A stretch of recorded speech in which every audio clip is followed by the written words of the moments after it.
And we invite you to embark on this journey with us as a shareholder. The future for Truso is truly bright. Join us and let's go there together.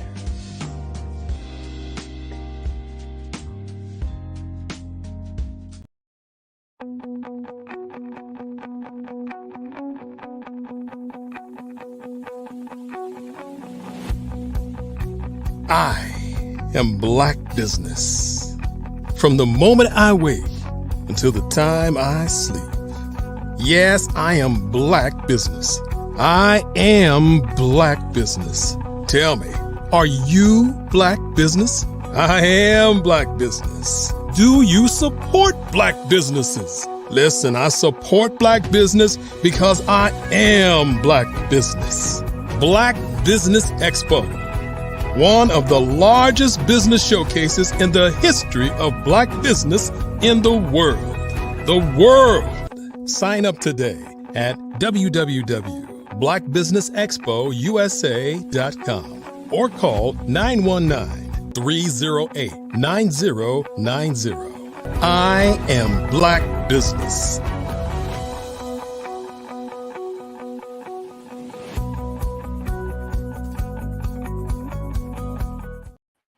Good afternoon, business owners, entrepreneurs, thought leaders, and corporations. Welcome to the Black Business Network. My name is Grant McGaw, CEO of 5-Star BDM and host of the Follow the Brand podcast and TV series. I am your business moderator for this afternoon on the Black Business Network. The Black Business Network is a 24-hour business network showcasing Black businesses, business owners, entrepreneurs, and thought leaders worldwide. We have speakers from North Carolina, London, Singapore, Africa, Japan, and cities all over the United States.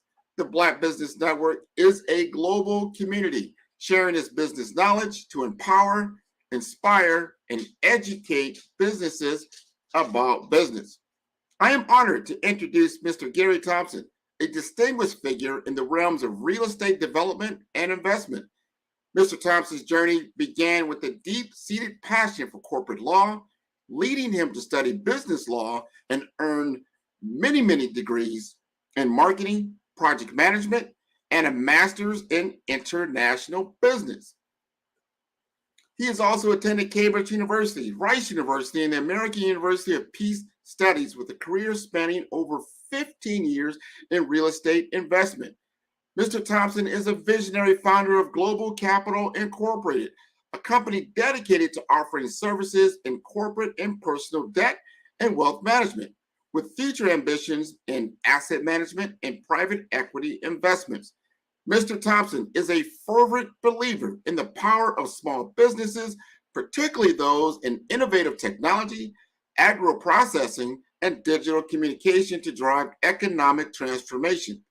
An accomplished author, Mr. Thompson has penned several influential books, including Billionaire Codes, Your Destiny is to Prosper, and his latest work, 10X Branding and Marketing Blueprint, Business Success Ecosystems.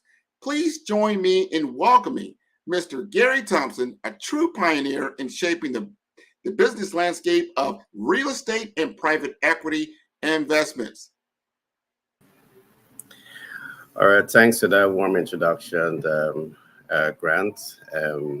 It's always a pleasure being on this platform, and thanks again for that warm introduction. Oh, no problem. Thanks for all that you do. This is a happy holiday season. Thank you for taking the time to join us on the Black Business Network. Genius is coming, and I'll see you on the other side. All right, thanks again. And I want to say happy holiday to all the fans of the Black Business Network and the leadership behind the Black Business Network. Today, I want to focus on a number of important issues. But as we look at those issues, the issues fall on the concept that we call habits. Have you ever asked yourself, what is the face of habits? Well, today I want to do a deep dive into habits. Why? Because you're going to be successful or you're going to fail in business or in life, largely based on your habits. So, since habits is so important, why not let us take some time to really understand the importance of habits? Now, one of the questions I really want to ask you is, what does the face of habits looks like? For example, habits and money. What does the face of this looks like? Habits and relationship. What does the face of this looks like?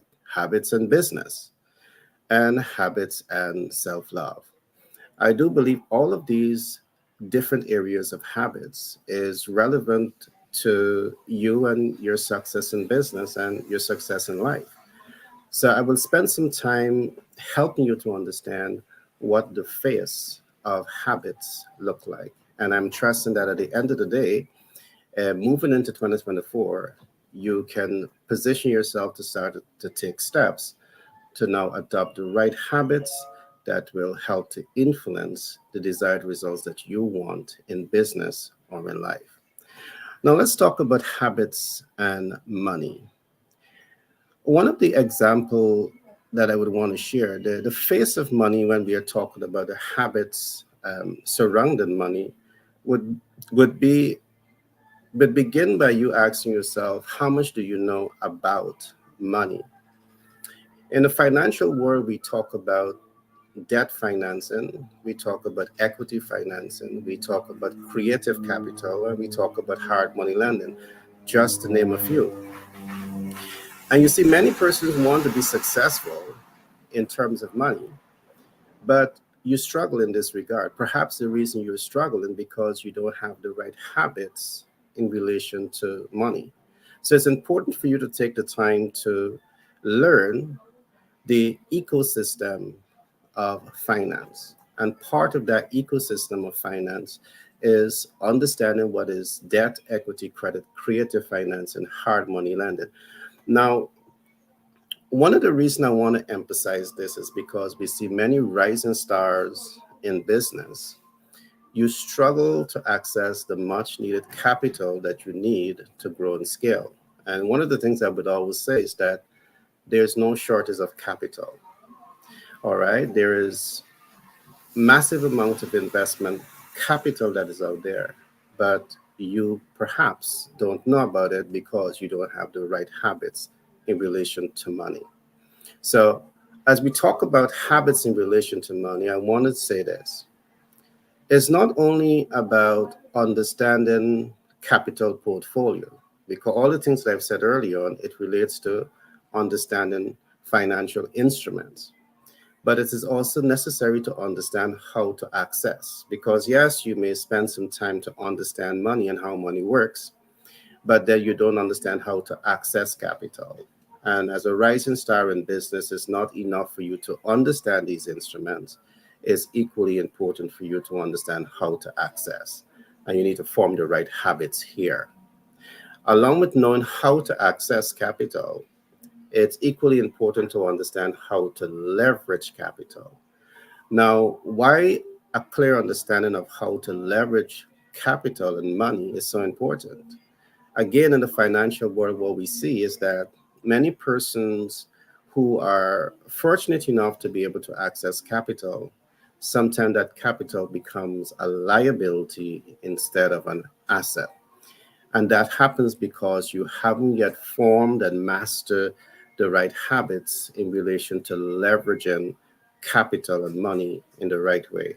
So part of what we do is to really help you to understand the ecosystem in relation to money. And that's one, to understand capital portfolio. Two is to understand how to access capital. And three is to understand how to leverage capital. And leveraging capital is a very deep subject matter, but I'm not going to go into this today. And one of the things that we will say, and I'm going to give you these tips, is that you want to know how to cash flow capital long before you take it. All right. I repeat this. In terms of your ability to leverage capital and forming the right habits around leveraging capital, you want to always put yourself in that position of strength where you know how to leverage this capital and how to cash flow this capital before you take it. Now, many persons take capital and then they try to figure out how to leverage. And you're taking capital and you're subject to annual percentage rate. That means you're going to be paying a cost for the capital, but you still yet have mastered the art of leveraging and cash flow optimization. So before you take that, ensure that you know how to leverage. Another element of habits that you need to form around finance is capital mitigation. And this is very, very important because, again, it's a subject that is not discussed enough. We have millions of people, hundreds of millions of people who are accessing capital every year, either to buy your first home or to buy your second home or to invest into business. And you understand, yes, that when you access capital, the capital, which is your principal balance, is going to be subject to annual percentage rate or interest rates. And sometimes this is as much as you know about it. But what if I'm to say to you that there are ways in which you can manage your capital, meaning that you're managing the cost that you're paying for capital. Now, this has everything to do with how much you know or the people around you understand about capital or debt mitigation. The ability to mitigate debt means that you understand how to manage your debt cost, how to exit your debt portfolio, and how to take out your gains and up level that. Again, this is us to give you a high level overview of some of the essential habits that you need to form when you're positioning yourself for success. All right, we are now looking at the phase of habits. And these are essential habits that you need to have when you're in business and when you want to position yourself for success. Now, let's look at another area of habits. And we're looking now at habits and relationship. How important is relationship to you? And how important is this habit, whether you're in business or you're in life? Well, I want to say this to you. Habits and relationship is absolutely necessary. And just let me try to put a face to this. One of the things that you want to do is to master the art of winning while enabling others to win. Let me repeat this. One of the things in terms of relationships and habits that you want to really learn, apply, and master, you want to master the art of winning while enabling others to win. In other words, what I'm saying, the habits that you need to have around relationship, it's like a two-way street. It's about you giving and it's about you receiving.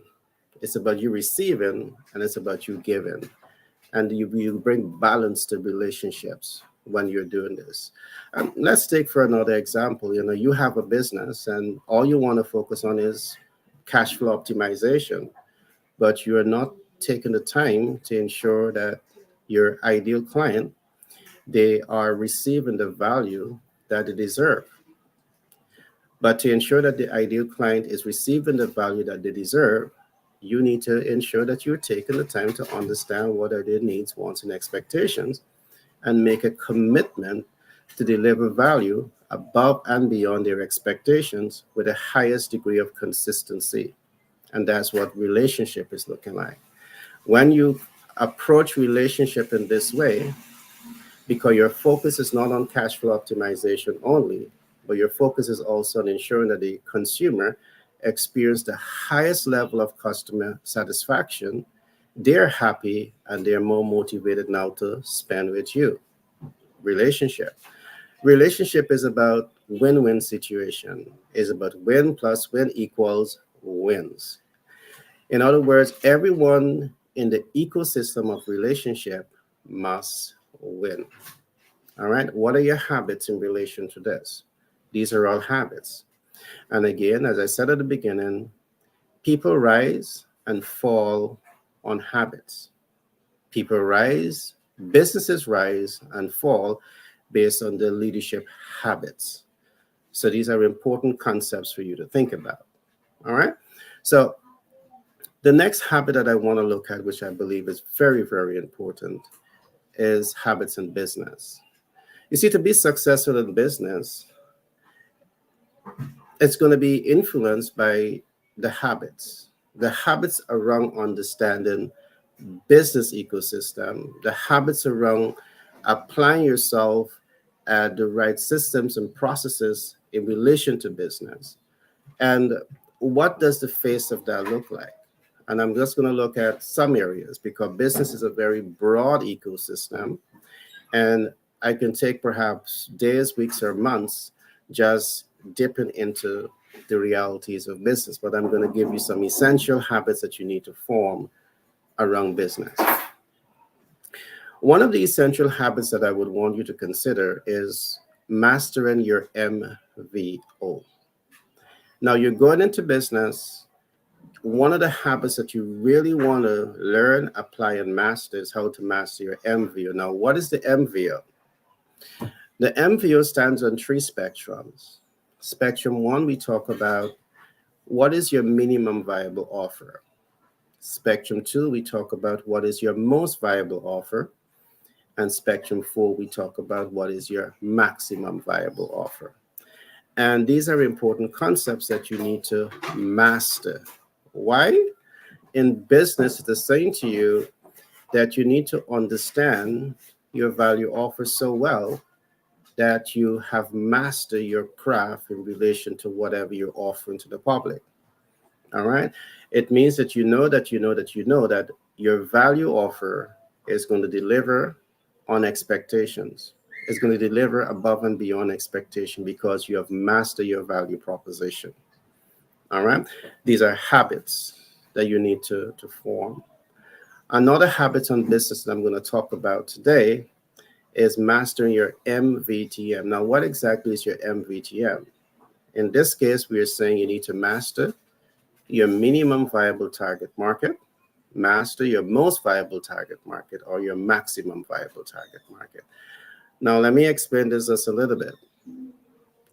Any attempt to master your minimum viable target market or most viable target market, it means that you're taking the time to understand your consumers.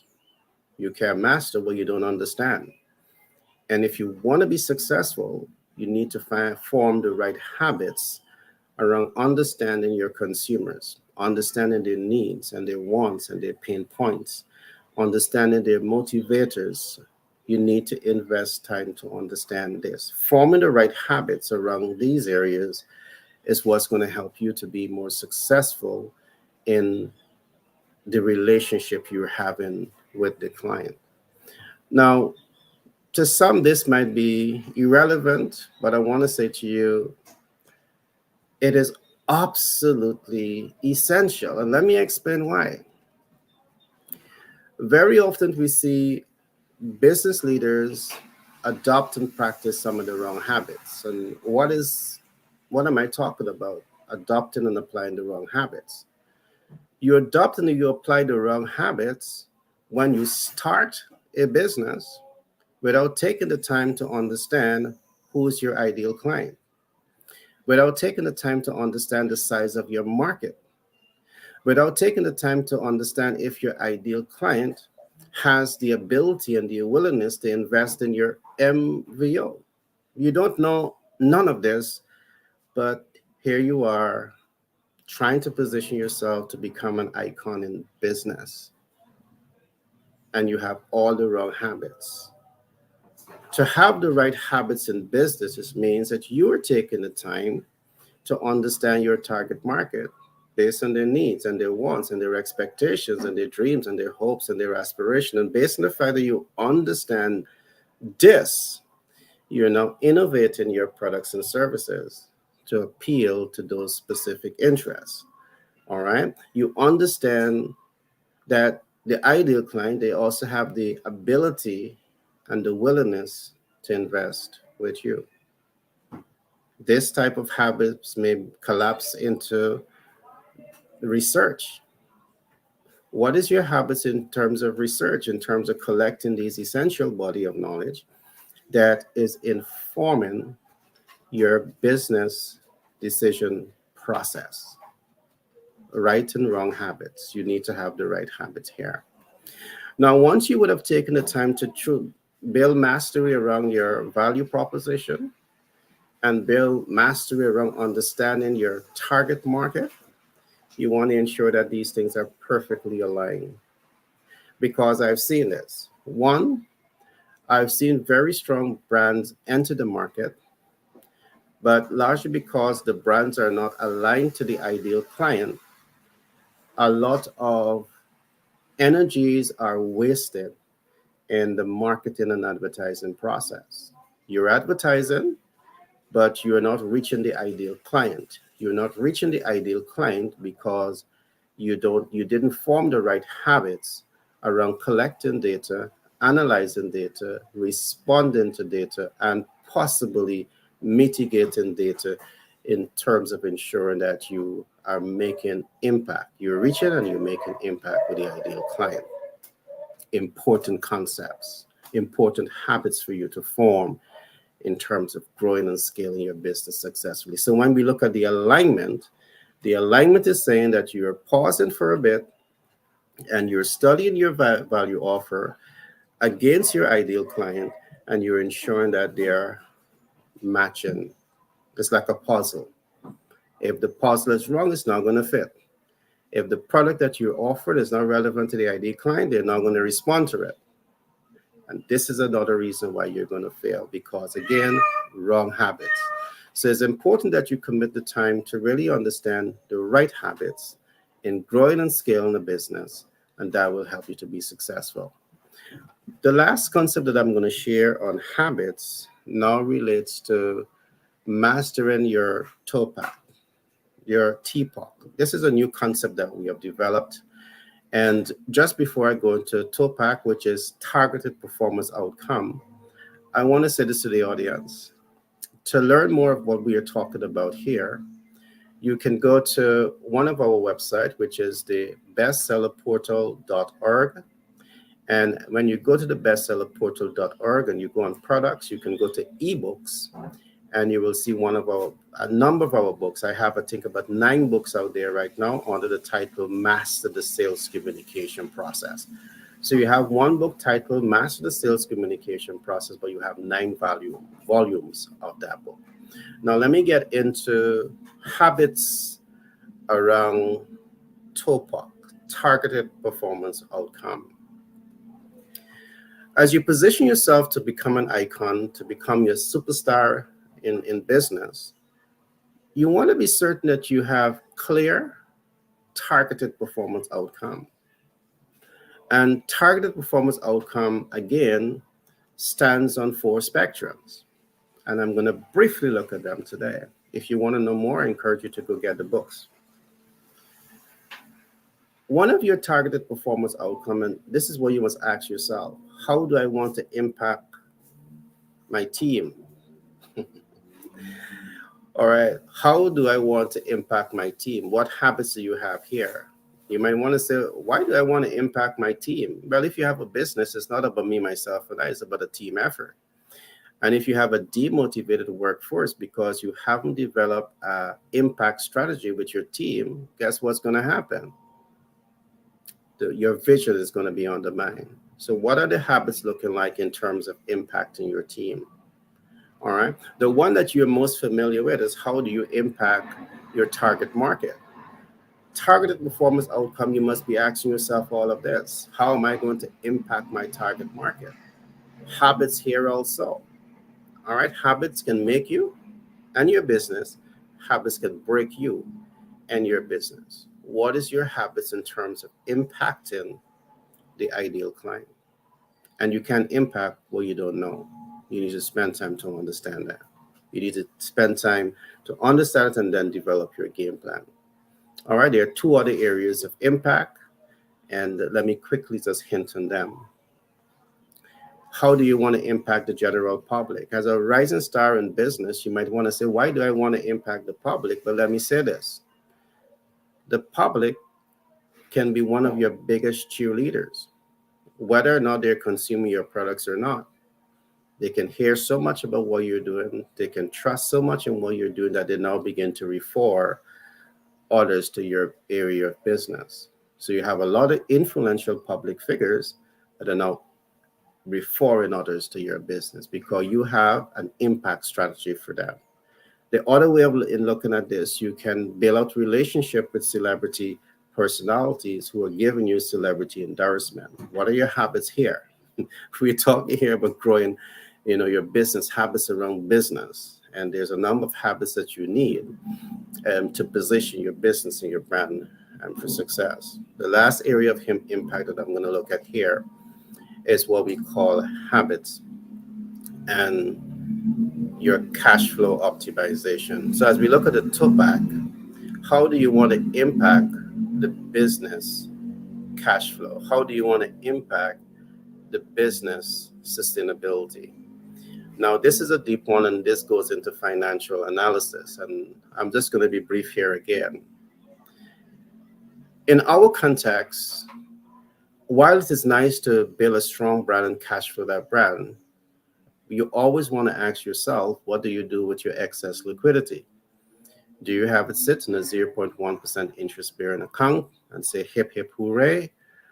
Or does it make sense, financial sense, to be able to identify income-producing assets, safe income-producing assets that can help your excess liquidity to make money, money, and money? Now, what are your habits around this?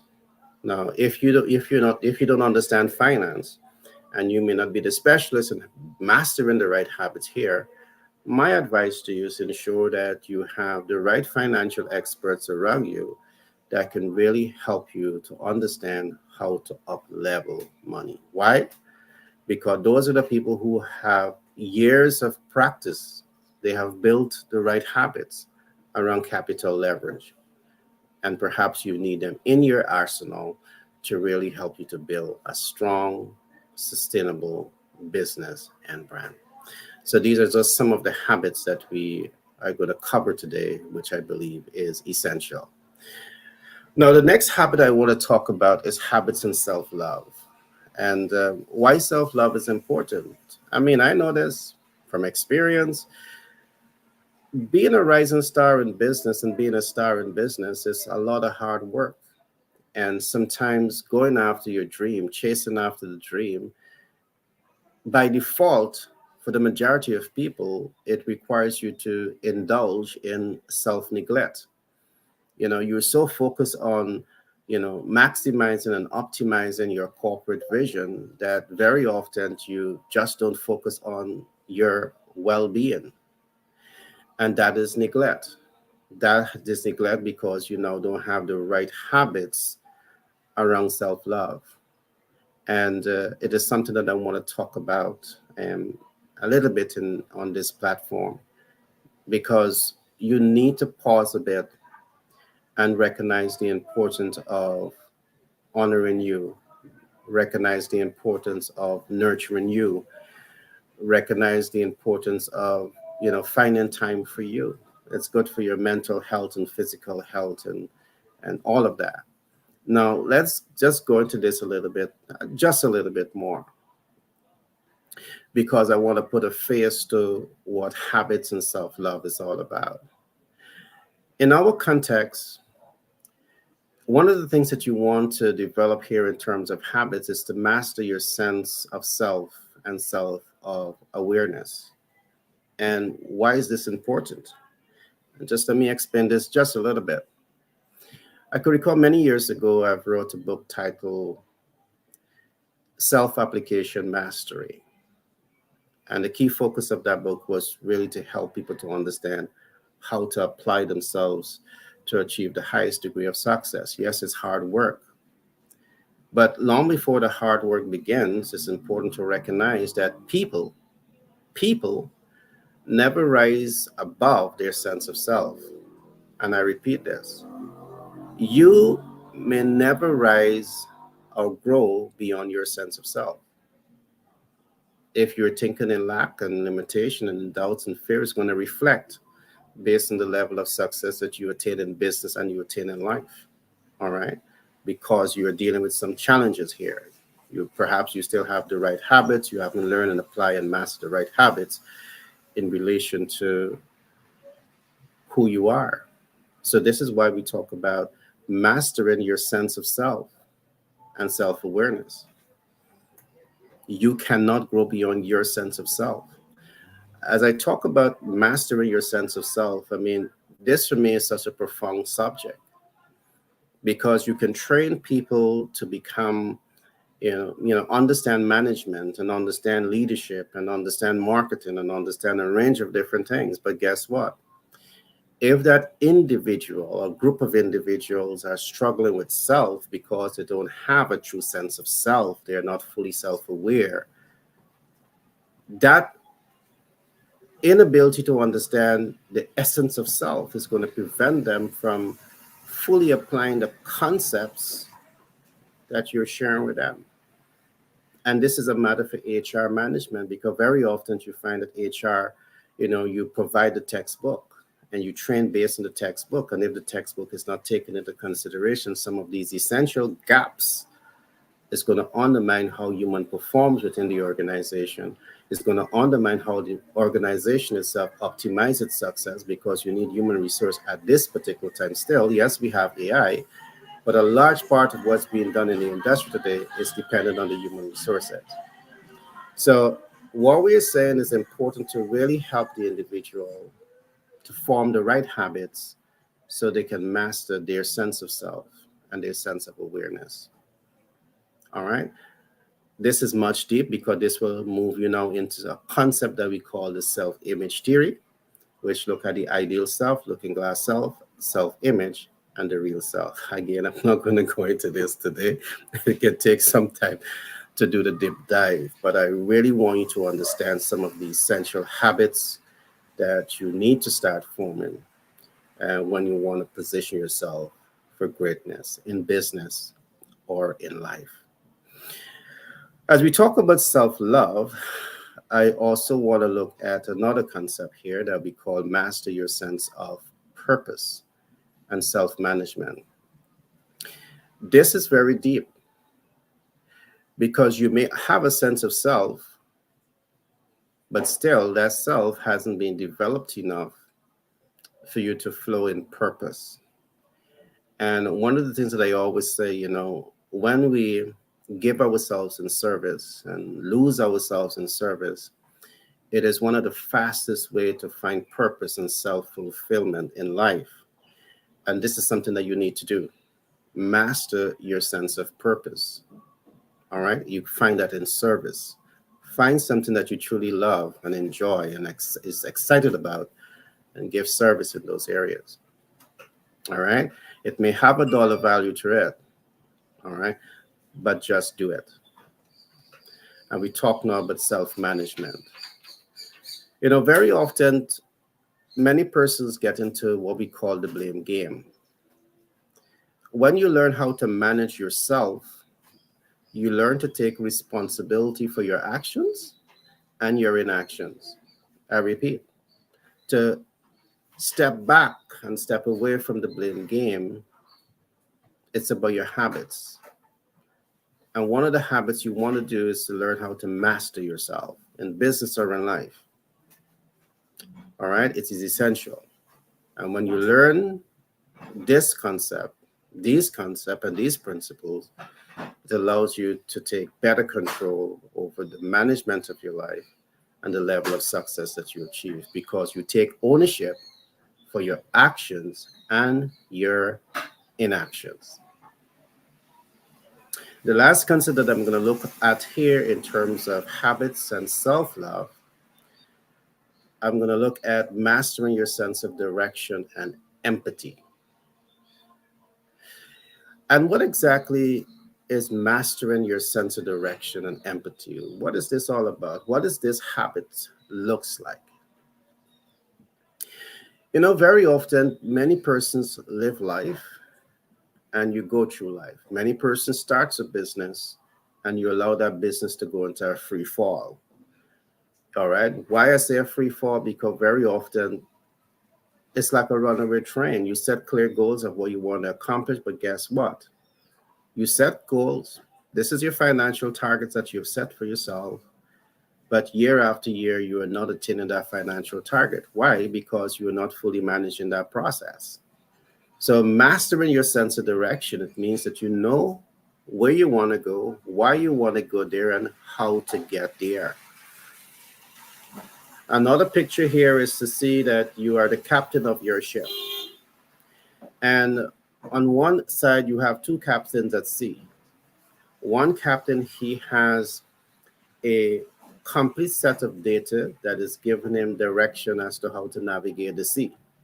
So he can move from one location to the next location in safety and comfort and happiness and joy and excitement because he have the data to guide him there, to navigate that process. So he has a clear sense of direction. He knows where he wants to go, why he wants to get there, and how to get there. On the other hand, you have another captain, and he's just assumed the position of being a captain. And guess what? He just decided to captain that ship with no experience, no knowledge, no know-how. What do you think is going to happen to that ship? It's going to go all over the place. Wherever the ebb and flow of the sea go, the ship is going to go with it. So having a sense of direction, it means that you're taking ownership of your business. You're taking ownership of your life. And you're saying to yourself, this is where we are going. This is why we're going here. And this is how we're going to get there. What are your habits around these things? You need to ensure that you have the right healthy habits that is going to pay you and the collective the dividends that you need to feel successful. All right. So I trust that so far you are enjoying my little talk on the face of habits. All right. If you want to be successful in business and in life, you need to have the right habits. Now, habits make it a man. All right. Habits make it the man. You rise and you fall on habits. All right. Now, habits pushes you forward, but habits also pulls you back. And habits can also keep you stagnant. And you need to make a conscious decision which one of these habits you are adopting and which one of these habits is being reflected in your life. Are you adopting habits that are pushing you forward? Or are you adopting habits that are pulling you back?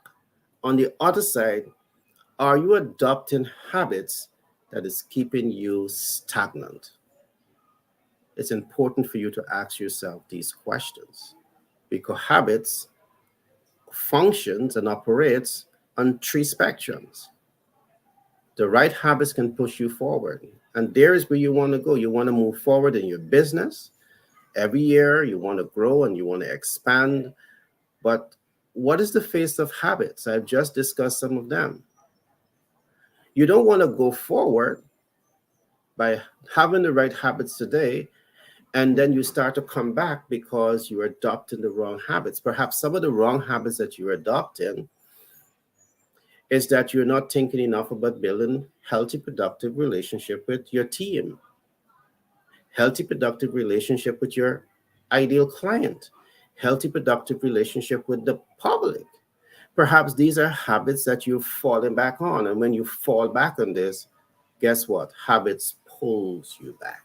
You rise and you fall on habits. The next thing that you don't want to do is to allow habits to hold you and keep you stagnant. Yes, habits may push you forward, but as you go forward, year after year, you're stagnant in this particular area. Or you're not moving forward at all, and you're stagnant because of habits. You see, habits are things that you can change. If habits are not working for you, and perhaps you don't know the right habits that you should adopt to be successful in business and in life, you can get a mentor. You can get a coach. And I'm going to talk about that shortly just now.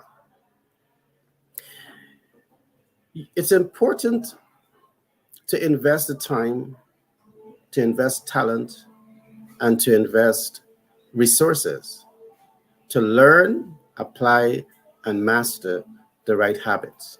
I'm going to repeat this. It is necessary and important to invest time, talent, and resources to learn, apply, and master the right habits. Habits can push you forward. Habits can pull you back. Habits can keep you stagnant.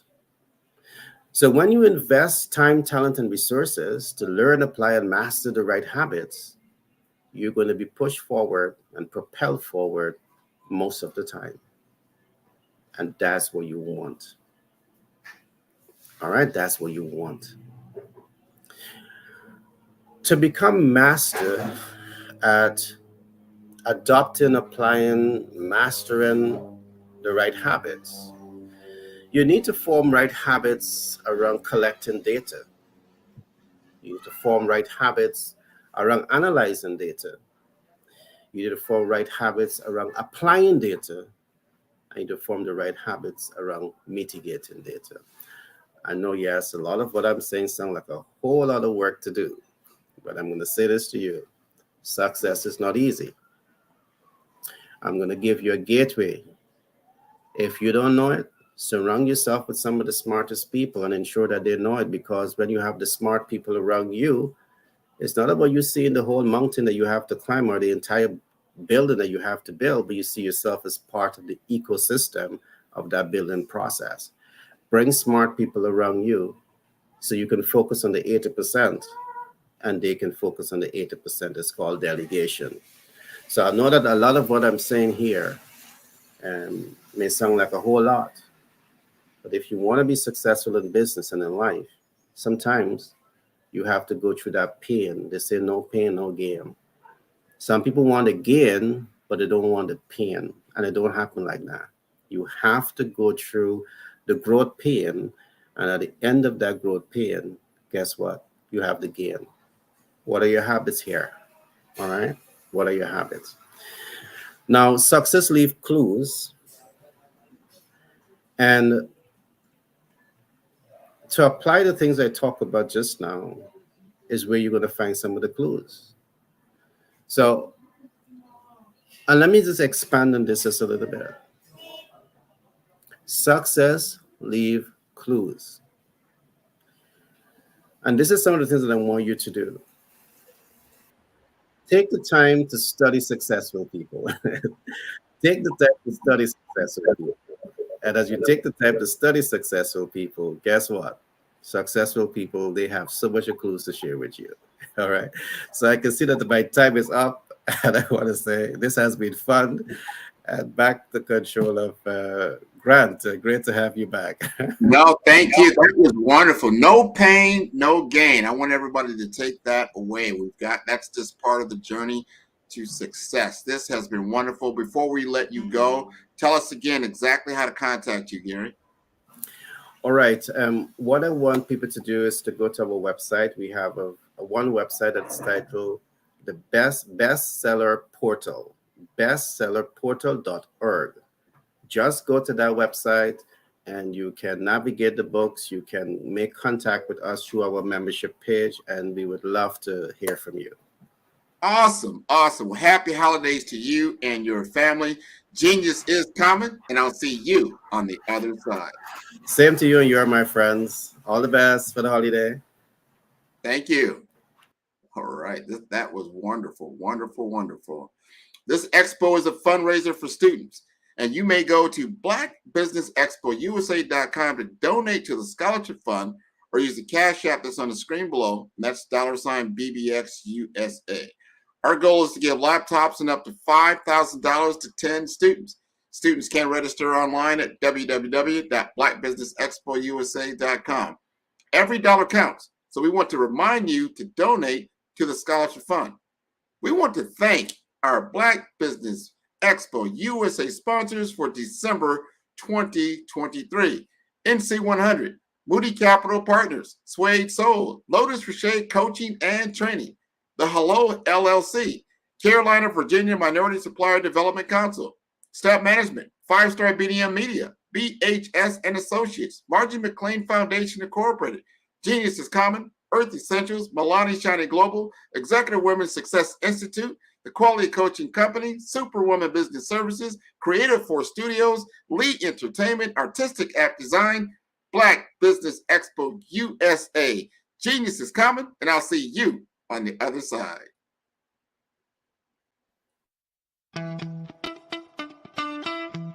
How many times have you been asked to help someone you didn't even know, a student, a business entrepreneur, or did you ever even ask, where did they end up?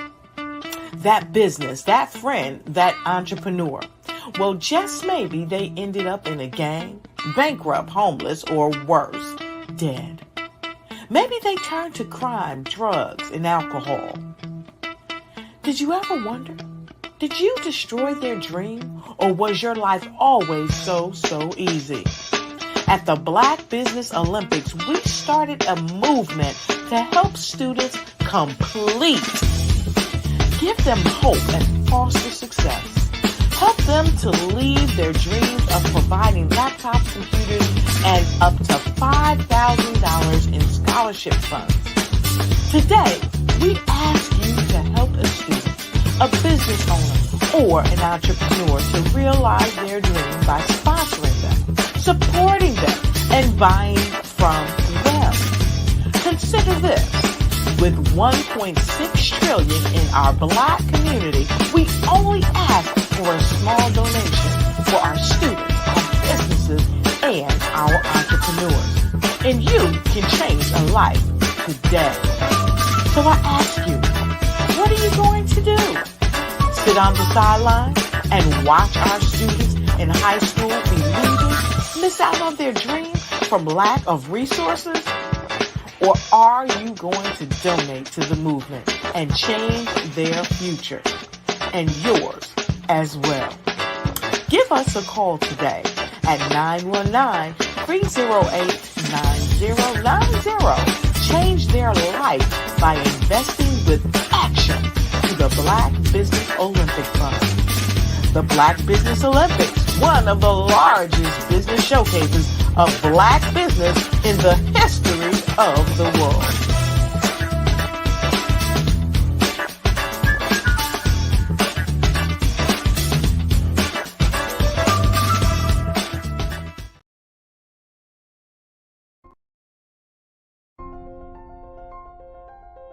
What if you could build your own city?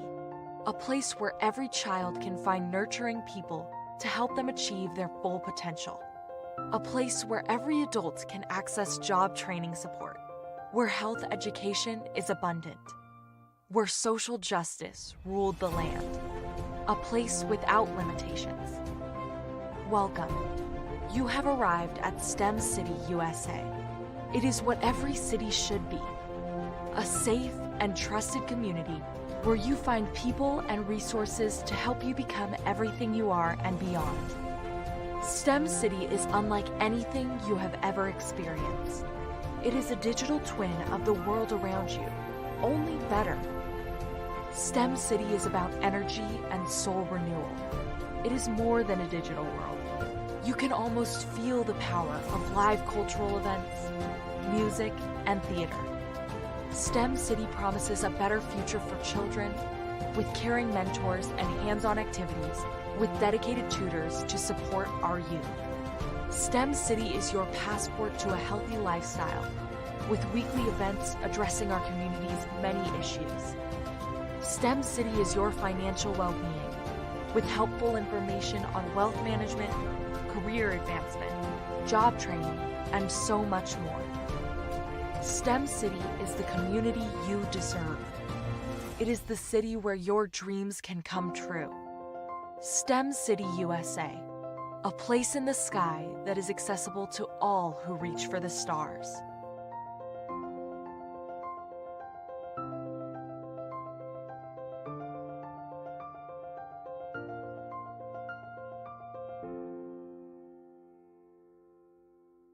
5-Star BDM, Brand Development Masters, is a professional consulting and advisory group keenly focused on business development services for the small to mid-sized business and entrepreneurs.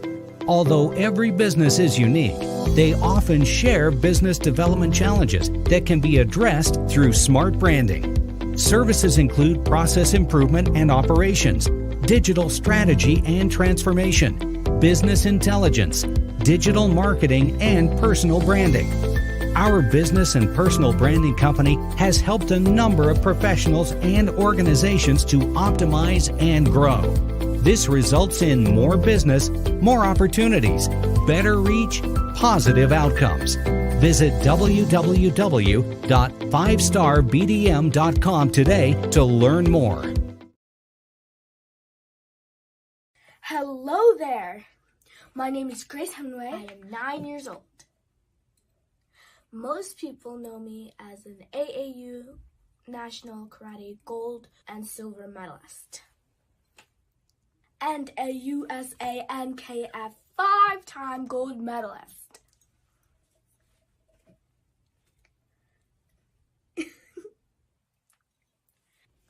Most people know that I am Miss Shrewsbury and also a member of the student council.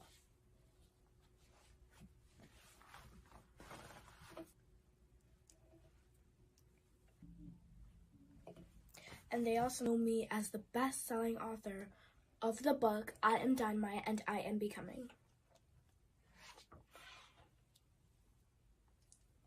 They also know me for my coloring book, I Am Dynamite and I Am Becoming.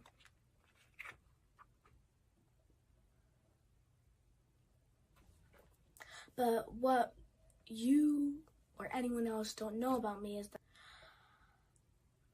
2 years ago, 2019, May 23rd, 2019, I had nearly drowned. But by the grace of the Lord, I am still alive, and I'm very happy and pleased.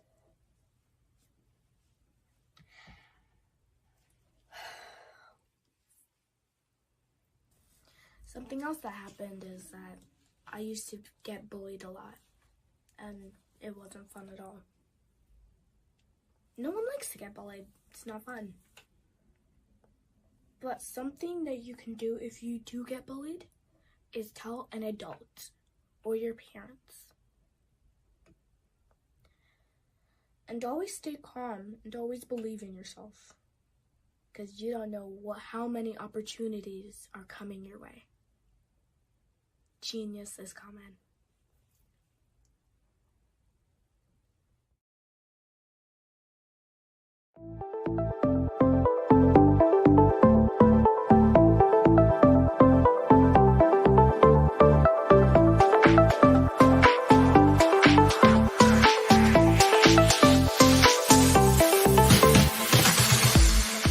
You need to be messaging and communicating to a lot more folks and getting them committed to you as a brand and feeling that you are trustworthy, as a subject matter expert, and for their needs and their pain points. That says, look, here are my pain points. Here's the problem that I have that I don't want, or the benefit that I want that I don't have. And Grant and Sydney understand that and are giving me information to be able to assist, in my eliminating those pain points.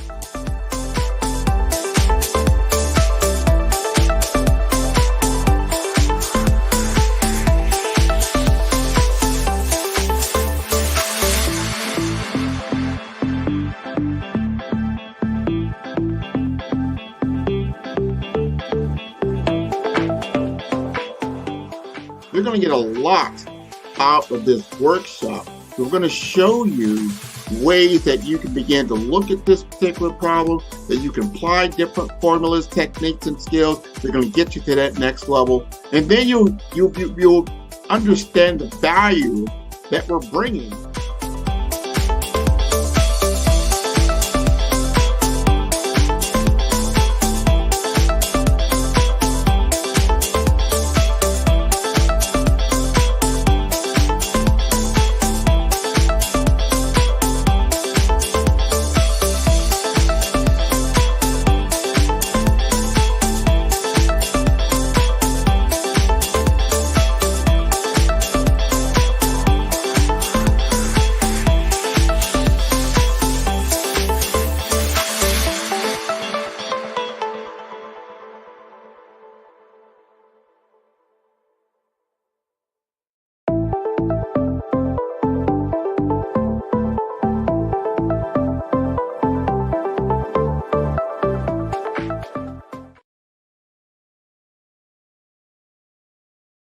Brown Kennedy Harris. My genius is being an entrepreneur. I'm the CEO of K-Lock, a company where I develop my very own line of kids supplements. I currently market my multivitamin for kids to help combat weak immunity. During the pandemic, research has shown that having a strong immune system is key to fighting off disease. My vitamins are for kids, but adults can benefit from them as well. I'm adding a proprietary blend to my supplement line. I want to create my own blend so that I have a competitive edge in the marketplace. Staying healthy is important to me so that we live longer and have healthier lives. My website is klockproducts.com. That is K-L-O-C-K. Genius is common.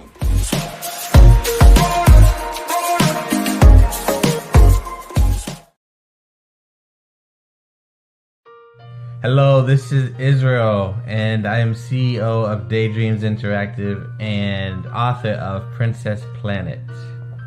So, genius is common, and as a kid, I loved to daydream. Even as an adult, I love to daydream. And when my daughter became 6 and loved princess characters, but we just could not find the diversity that showed her, we created our own characters.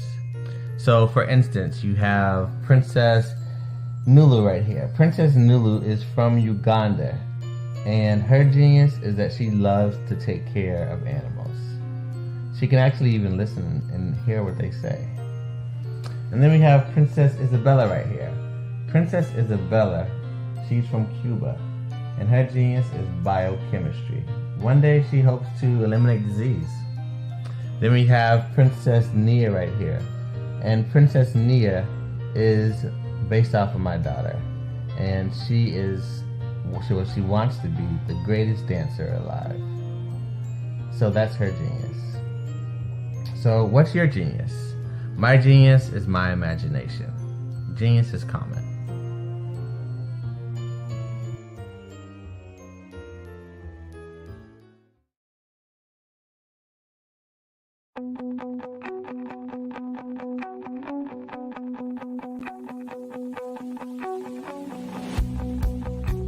I am Black business. From the moment I wake until the time I sleep. Yes, I am Black business. I am Black business. Tell me, are you Black business? I am Black business. Do you support Black businesses? Listen, I support Black business because I am Black business. Black Business Expo, one of the largest business showcases in the history of Black business in the world. The world! Sign up today at www.blackbusinessexpousa.com or call 919-308-9090. I am Black business.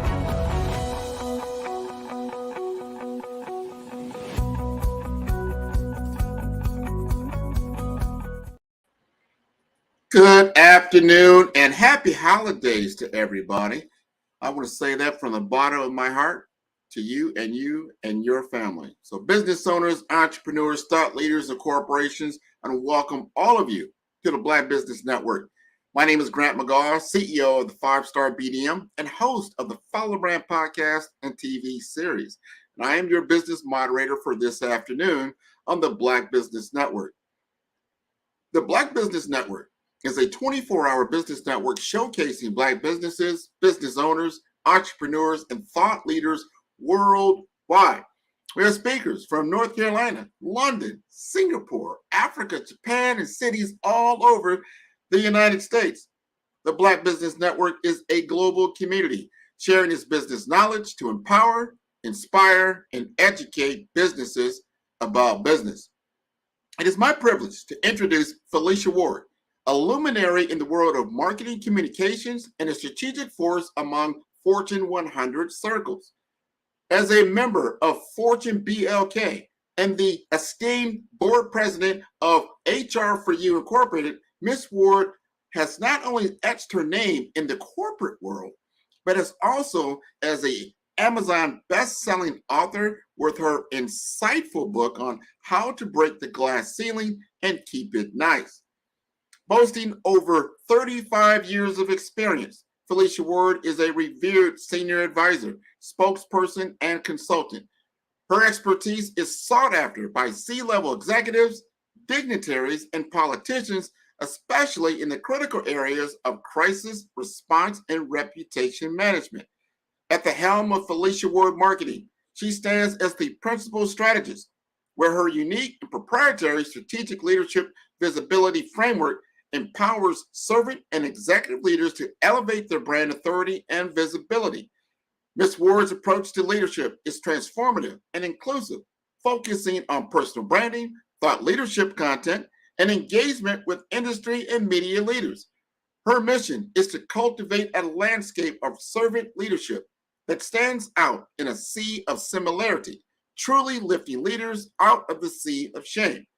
Please join me in welcoming the exceptional Felicia Ward, a visionary strategist reshaping the narrative of leadership and marketing communications.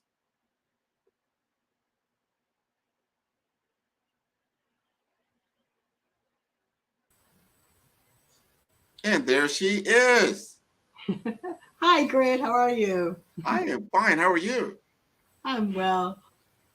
I'm so impressed with your credentials and what you've been able to accomplish in your career. This is wonderful. Oh, thank you. I'm honored to be here today. Great. We're ready to hear you tell us and educate us and enlighten us in this holiday season. Genius is coming, and I'll see you on the other side. Thank you. So I wanted to talk to everyone today of why thought leadership is now a business imperative. Thought leadership is a highly effective marketing strategy when used properly that can help build your brand, your credibility, your authority, and then eventually profitability within your company. Did you know that thought leadership has actually helped generate $2.7 million annually in businesses that utilize and implement a thought leadership strategy or campaign? So it's that important. It also helps with your investors, with recruiters for your company and your business. It helps position your business so you can address various challenges. You can talk about new products and services that you have coming up, and you can talk about your value proposition as a thought leader. So those are just some of the basics as to why you should have and implement a thought leadership strategy. Now, what does it take to be a thought leader? Well, first, you have to have some expertise. You have to have some skill sets, and you have to be able to provide an industry niche. There has to be something that you do that's better than everyone else. Look and evaluate a problem from beginning to end that you might have been doing for 10 years that you come across within your business or within your field of study all of the time. The number one go-to reason that people come to you, that would be the topic that should be your niche as a thought leader. And then you want to stay abreast of that topic, always knowing what's going on within best practices, what's happening within trends, and what's happening with industry regulation. So having that expertise, you bring that value. The second thing that a thought leader has is they provide insights. People pay for insights because they want to know your opinion on things. Everybody wants to know what Steve Jobs is going to say next when he was, in charge of Microsoft and Apple. You want to be able to look at someone that is bringing insights that are going to be game changers. Are you providing a perspective that is fresh and new? Are you going up against the status quo? Are you going to be doing things a different way? Or have you nailed down best practice that you've gotten to the point where it's a win, a repeatable process of wins? That's the type of insights that you want to be able to bring. And then perspective. People don't just want to pay to hear a lot of statistics and information. They want to know your viewpoint, your specific perspective on how you think the industry is going to be going. What direction is it going to be going? Which means you need to have vision. For having that type of perspective, you should be bringing vision to the table, and you should think about what are the next steps? If your industry is not doing something, do you have a better recommendation as to what they should be doing? Do you have a framework that you can share that's a repeatable process that will help your peers so that you become a resource of information, or people say, I really would like to hear that person's perspective on new regulation, on new products and services, what's happening within that particular niche or industry. And then the final thing to be a thought leader is content. Content is king. Reason being is that you need to be able to be proliferating through various channels, various audiences, ideal customers, media, analysts. How are they going to get your word out? So the best way to get your word out in thought leadership is through thought leadership content. So people need to see your online presence. People need to be able to see you, hear you, speak with you directly, meet with you online, see you at conferences. You need to have what I call strategic visibility. In my firm, I implement a strategic visibility framework, and I'll share that with you. One of the things that you have to do is nail down your ideal customer. Who is your ideal client? So it's not just the person that purchases your products or services. I'm talking about stakeholders. Who has invested in your company? Who might be interested in investing in your company? What people regulate your business?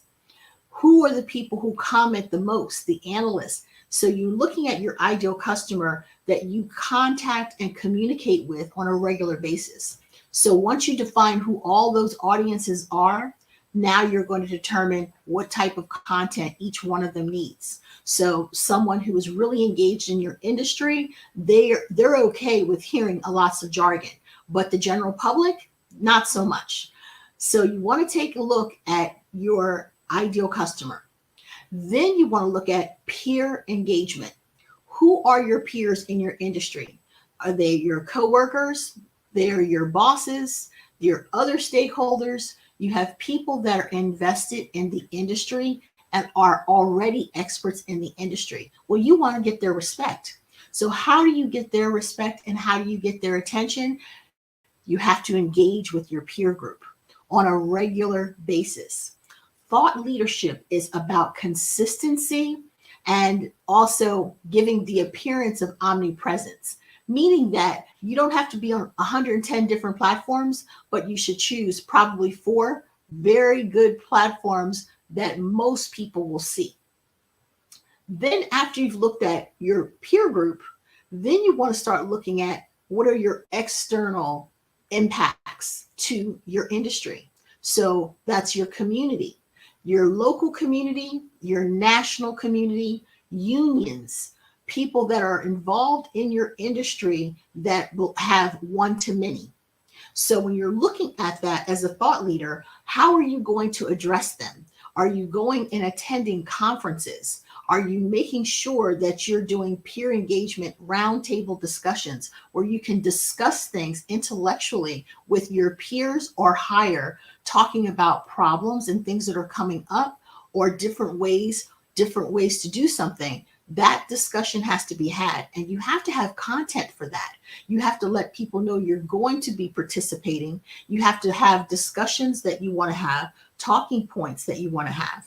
And then you have industry publications that you need to be in. You need to be visible. As I said, strategic visibility. What publications are your stakeholders reading?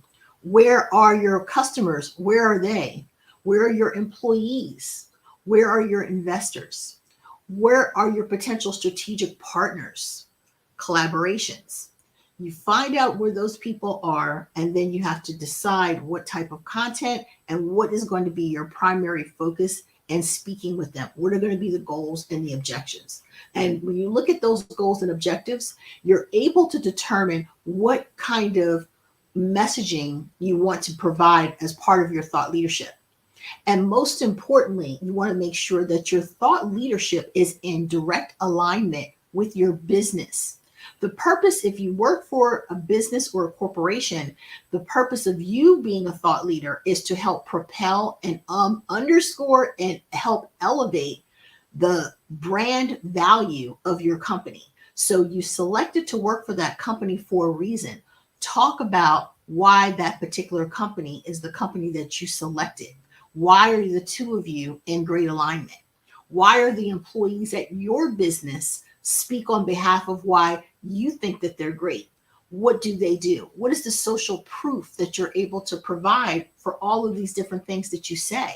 As a thought leader, you're going to have to know your numbers. You're going to have to know numbers about your brand, numbers about your employees, numbers about the unions that you represent, the communities in that which you serve. You're also going to have to know what your weaknesses are. So in addition to the SWOT that you normally would conduct as a marketer, it's even more imperative as a thought leader to talk about what are the holes, what are the challenges that you face within your company, what are the challenges that you face as a thought leader and a person who's leading a business. So you have to talk about yourself on a personal level, the challenges that you face. That will help you humanize your brand, your personal brand, the business brand, and your thought leadership. When you take all those things into account, you find that you actually are thinking about what your next steps are going to be within your business model.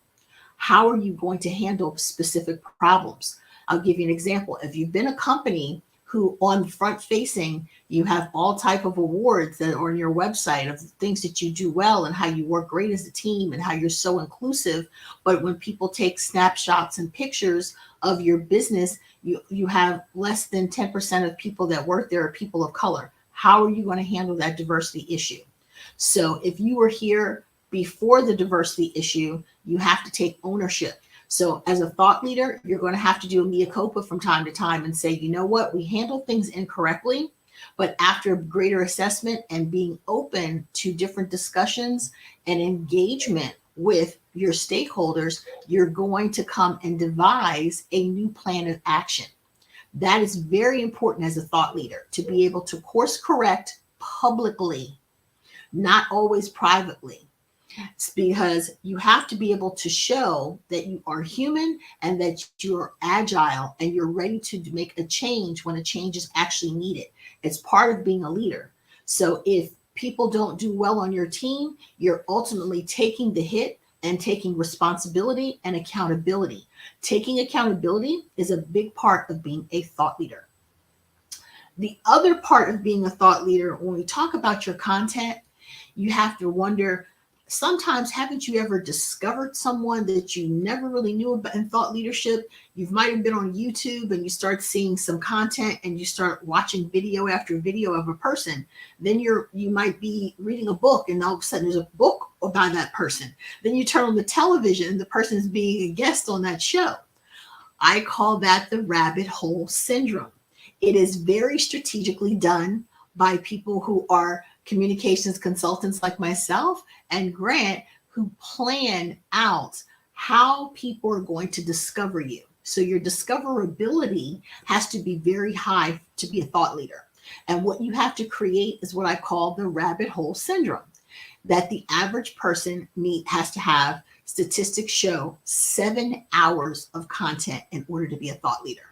So people, if they discover you, that you need to have a variety of content that is branded content, so that you might be on YouTube, you might have a book, you might have a course, you might have merchandising, you might be part of a cause, you might be part of a forum. All these different forms of content should be enough content that I find out more about you, which eventually will make me go back to Google and say, who is this person? And when I Google the person, I'm going to find what?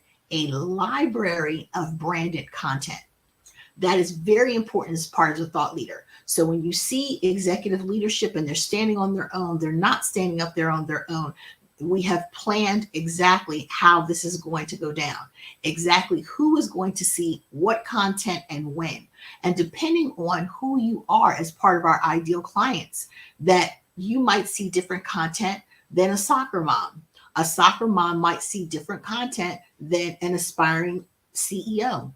An aspiring CEO might see different content than someone that works in the compliance department.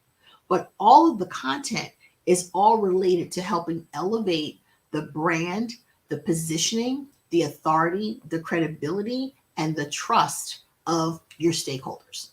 So when you think about thought leadership, you have to look at your individual profile. Who are you as a person? Have you done an assessment as to how you want to help drive your brand? How you want to help be perceived within your company? How is that going to help complement your business? And you as an individual person, how can you humanize your individual personality? So you don't want to change your personality. If you're a very pensive, quiet person, then that is part of your thought leadership. If you're a person that's very gregarious and you're willing to get in there, you have to make that part of your thought leadership. And what ends up happening is whatever your special sauce is, don't dim your light, elevate, illuminate your light. Illuminating who you are, it helps you stand on a better, more stable ground. Because people who are going to help write for you, create for you, they're not going to be doing it for you. You want to be a thought leader where your content is created with you in mind. It is a joint collaboration. It is one of the most important collaborations that you will actually go into. It's a very lengthy endeavor because you have to really think things through on how you're going to be perceived, your company's going to be perceived, your employees are going to be perceived. You're looking at it at a much higher level and higher thought level. And because of that, you are constantly changing what you might be talking about because behaviors change, the market changes. So you don't fall in love with any one particular thing, but you have core mission, vision, and values, much like your company. But you're in alignment with your company's mission, vision, and values. But now we're going to hear it from the perspective of the CEO. And might I note, it does not always have to be the CEO of a company. You can run a department. You can be the president of your own business. You can become a thought leader, but you have to make the commitment to be a thought leader. You have to decide that you're going to have some sort of balance within your personal life and your work life, and then carve out a whole nother niche for you to be a thought leader. And I try to tell people when we talk about thought leadership, it's like deciding to become a preacher.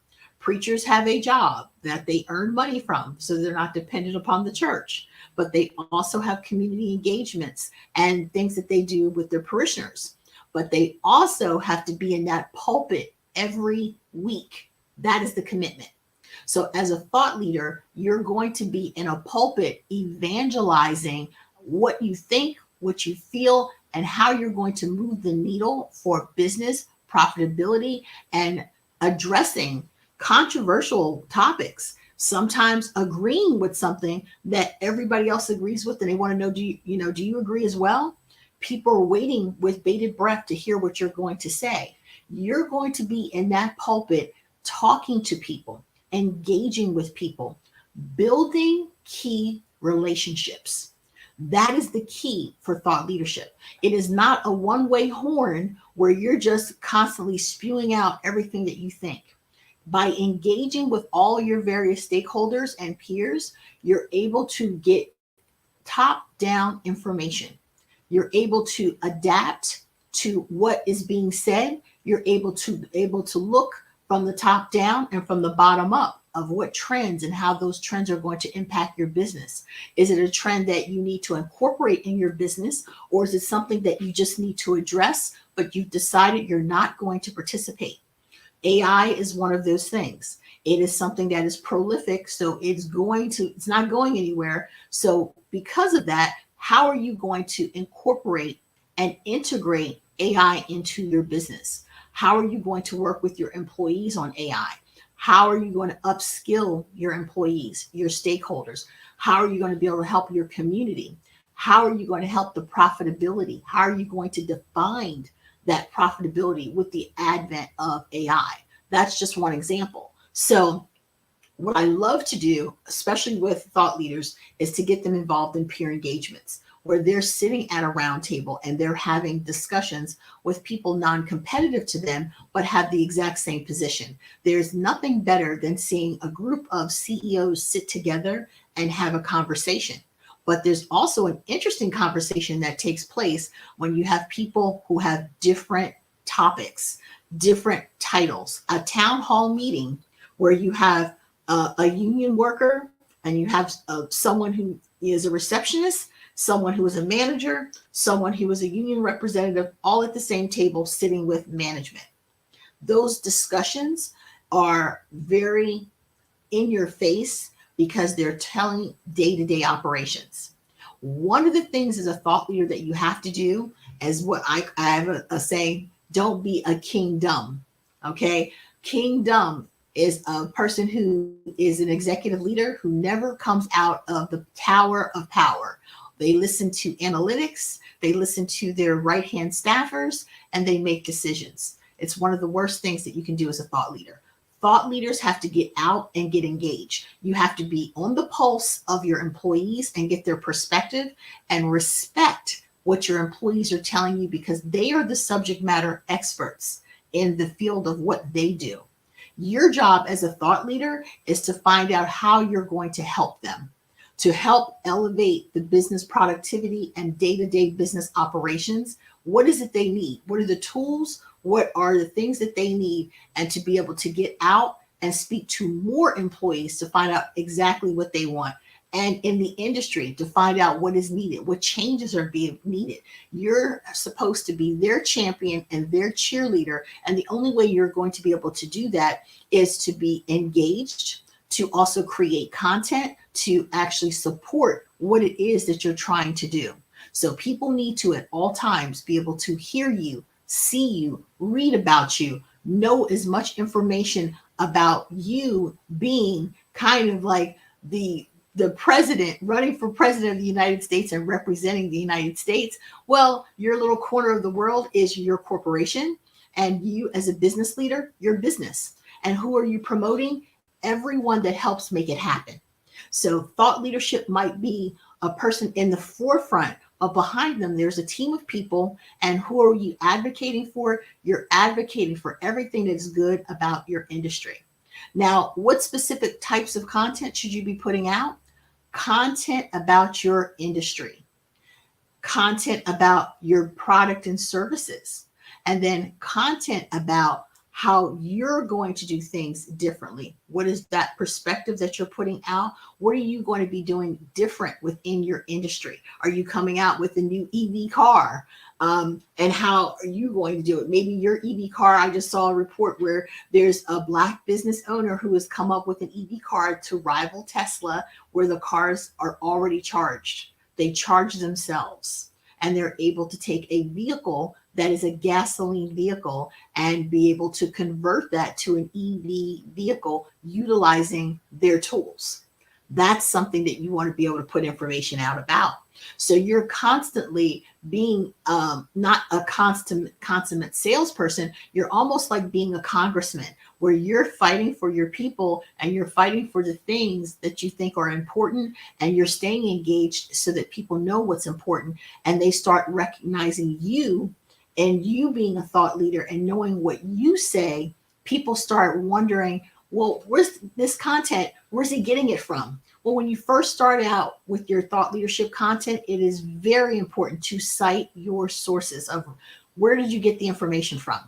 You want to get to a place where people know that after a while of following you, that when you start crunching numbers and stating things, they start to accept it as fact. Why? Because from the very beginning, you credited all of your resources, all your sources, and they were able to look those sources up. And after you have gained a certain amount of credibility, and that credibility comes from building trust within the audiences that you're engaged with, after a while, you no longer have to cite the sources because you get known as the person who always brings data-driven information. So citing your sources, having it available, being transparent, and doing as much research as you possibly can on the topics that you cover, so that you're aware of the situational awareness of your industry. You know your niche better than anybody else, but as you become to grow in your thought leadership, you start talking about things that are near your niche, around your niche, so that you can speak to, better about your industry as a whole. And your individual niche within your industry is your core, but you start to learn from other people that you're engaging with that there are other things coming down the pike. How is that helpful? Because people are willing to pay for merchandise, products, and services that they deem to be premium. So if you are a thought leader and you start talking about something coming down the pike that your business is going to start investing in, people are going to keep a heads up. That's the reason why every time you have Alexa or Amazon says that they're going to do something, everybody, the market goes up. Why? Because they take the time to do the market research. They take the time to learn the marketplace, to learn the industry, to learn compliance. And what do they always do? Try to figure out a way to do something better in that industry. So they look at industries that are underperforming and they constantly think about how can we make that industry better? Is that something that we're capable of doing? As a thought leader, that's exactly how you have to think. The vision that you bring to the table, the knowledge, the insights, and the perspective that you bring are going to help better position your company as a person that actually a product or service is premium, and people will pay more for that premium because they feel it has what? Added value. So when you add value to people's lives and conversations, you're someone who's going to always be welcome to the table. When you're always welcome to the table, people will want to know what your thought process is. Share your frameworks, share your methodologies. So your day-to-day business operations, if you're able to help someone else in need, then do that. Collaborate with other businesses so that you learn other businesses. As I said, thought leadership is not a one-way street. Thought leadership is a place where people come together and share knowledge, ideas, and talk about the vision for the future and how to make the present better. That is why thought leadership is a wonderful business imperative for you to get involved in.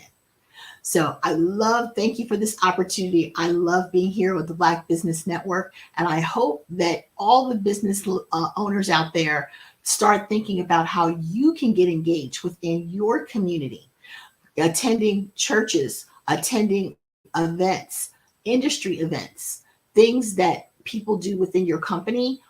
What do other companies do? Where do they meet? Where do they gather? Where do your customers go? Start going and attending things. Start hosting your own events and creating your own space if one does not exist for you, so that you are putting down and laying the groundwork and planting the seeds for thought leadership. And being African American, it is critical that we start seeing more of us in the marketplace as thought leaders. So I want to see that book. I want to be able to see industry awards and recognition and accolades, apply for them, apply for grants, apply for funding. Make sure that you're writing papers and blogs and newsletters about your business. Make sure you have a website that houses all of your various content and how people can get in contact with you. Engage as much as you can with your peers and also other industries, and then cross-promote the products and services that you have with someone that is non-competitive to you. Get out of the tower of power. Do not remain kingdom. Make sure that you're getting the information internally.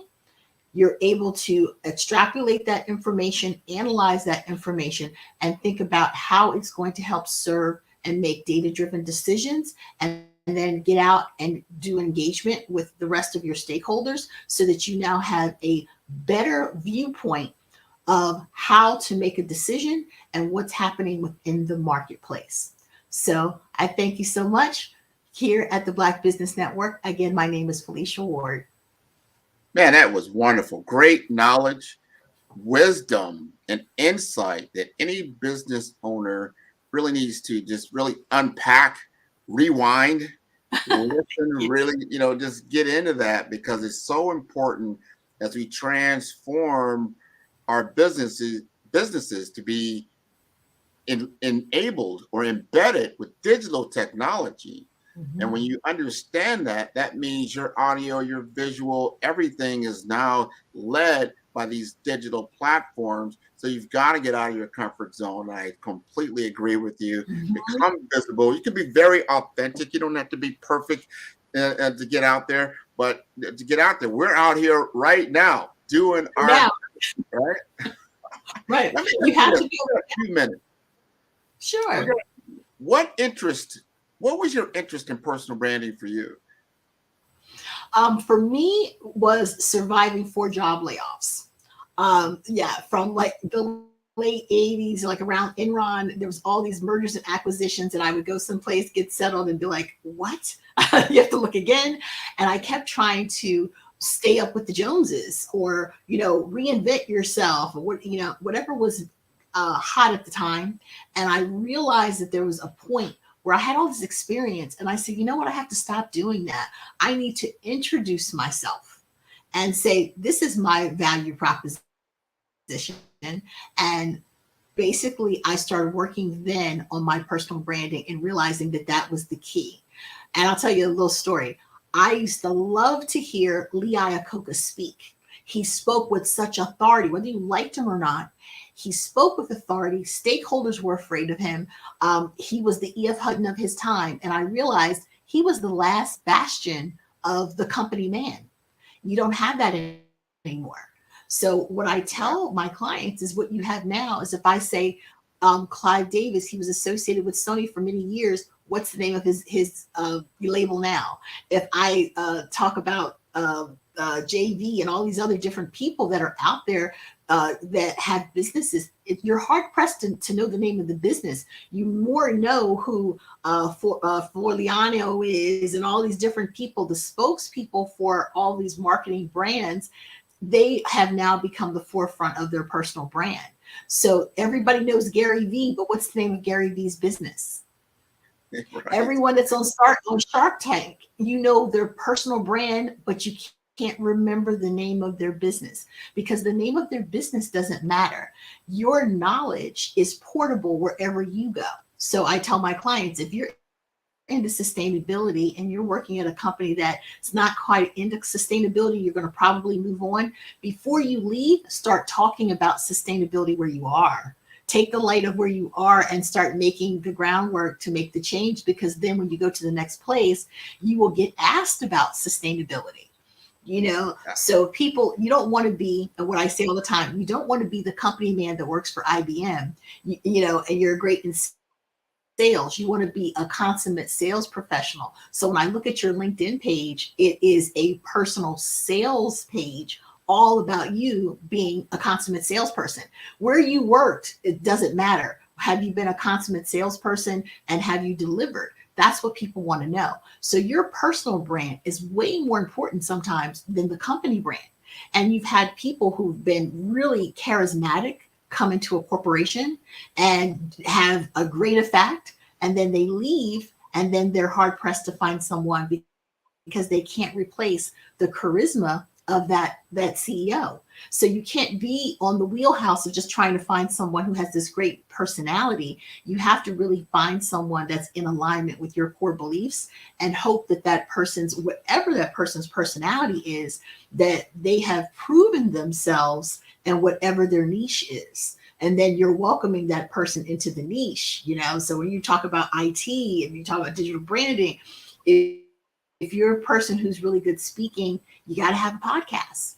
And as I said, I tell my clients, you might have gotten into the business and thinking you're going to be a restaurateur, but you're going to have a podcast, a newsletter, social media. You're going to have to diversify and get in there, because there's so many different platforms, and you're leaving money on the table if you think you're just going to stay in your office, okay, and never speak to people.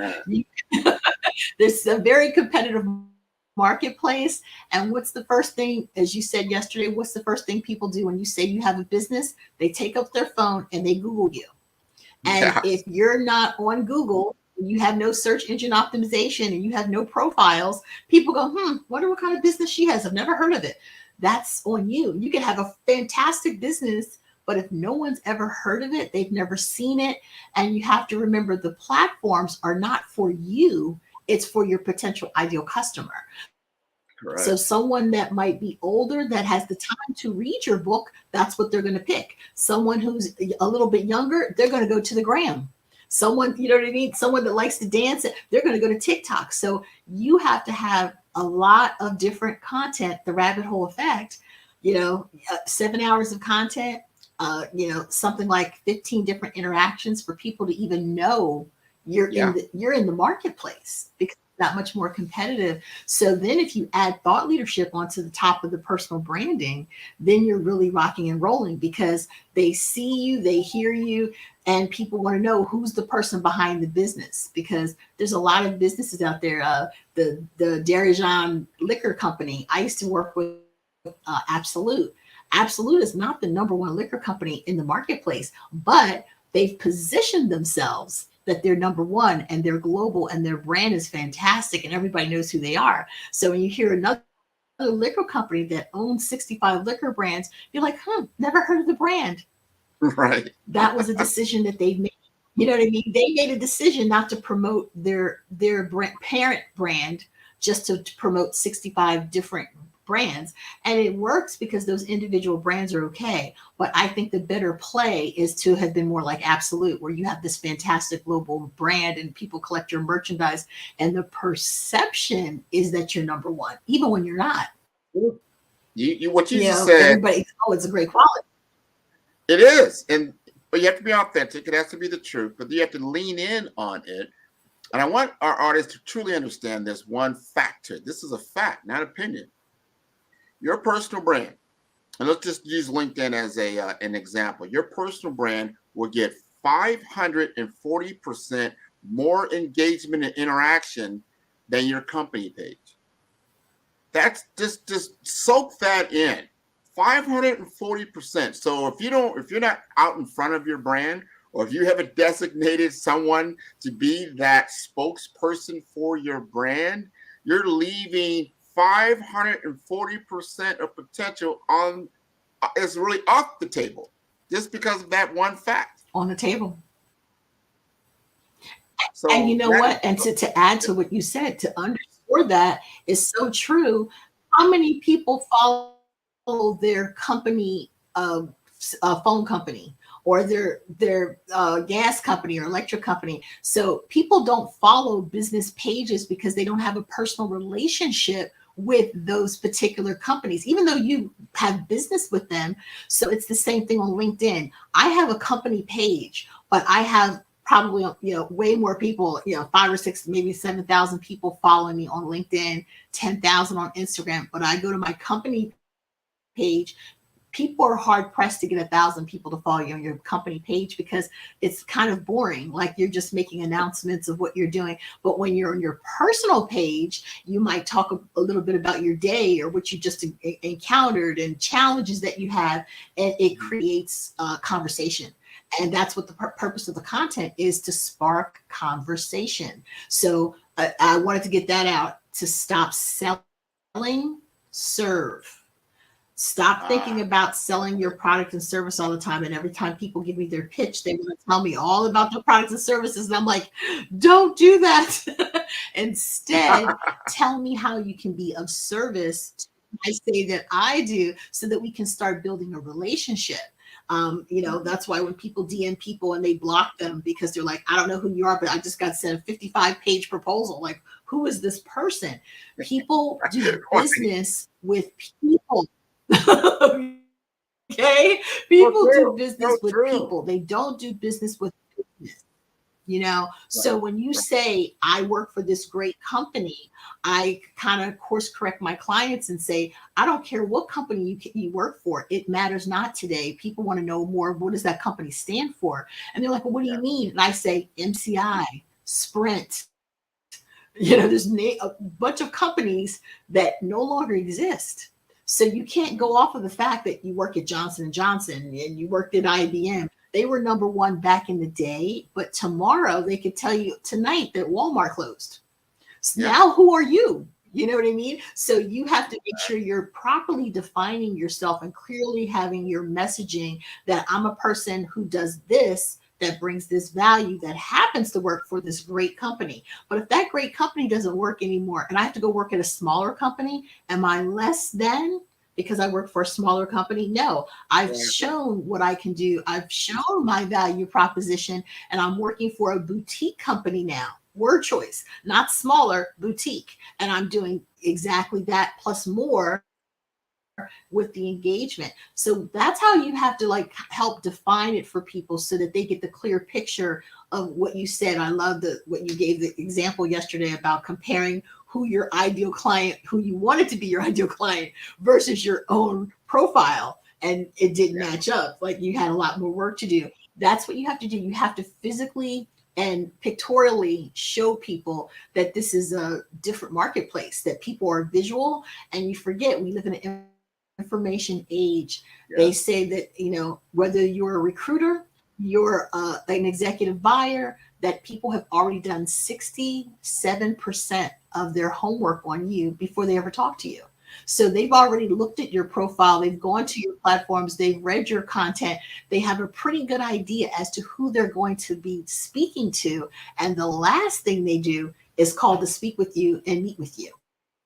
Exactly. So it's the reverse of what it used to be. So they're able to eliminate so many people in that process because of the digital age. 100%, 100%. You have nailed it. And I want everybody to truly, and when I said I didn't say it tongue in cheek, go back and re-listen to everything you just said. Evaluate that from where you are in your digital presence in your business. And before I let you go, Felicia, tell us how to contact you. Sure. I'm at FeliciaWardMarketing.com for my website and on all platforms, LinkedIn, Instagram, at Felicia Ward Marketing. So you can find me there. And I also host a weekly marketing masterclass on Clubhouse in the Marketing Cafe. So I love giving back and providing those master classes to new entrepreneurs and tell people that whether you have only a small amount of dollars or you are Fortune 500 company, that you still now have to do the mechanics and have the frameworks to implement what you need to do for your business. And it's never been a better time to be in business. Whether you're small, medium, or large, there's so many great tools that are out there. And, you know, the digital age has democratized it for everyone, that everyone can get involved. 100%. Thank you so much for being on the Black Business Network.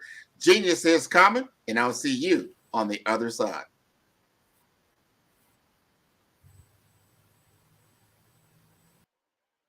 All right, that was wonderful. The Black Business Expo's mission is to raise funds for high school seniors going to college or K-12 entrepreneurs. This expo is a fundraiser for students. You may go to www.blackbusinessexpousa.com to donate to the scholarship fund or use the Cash App that's on the screen below. That's $BBXUSA. Our goal is to give laptops and up to $5,000 to 10 students.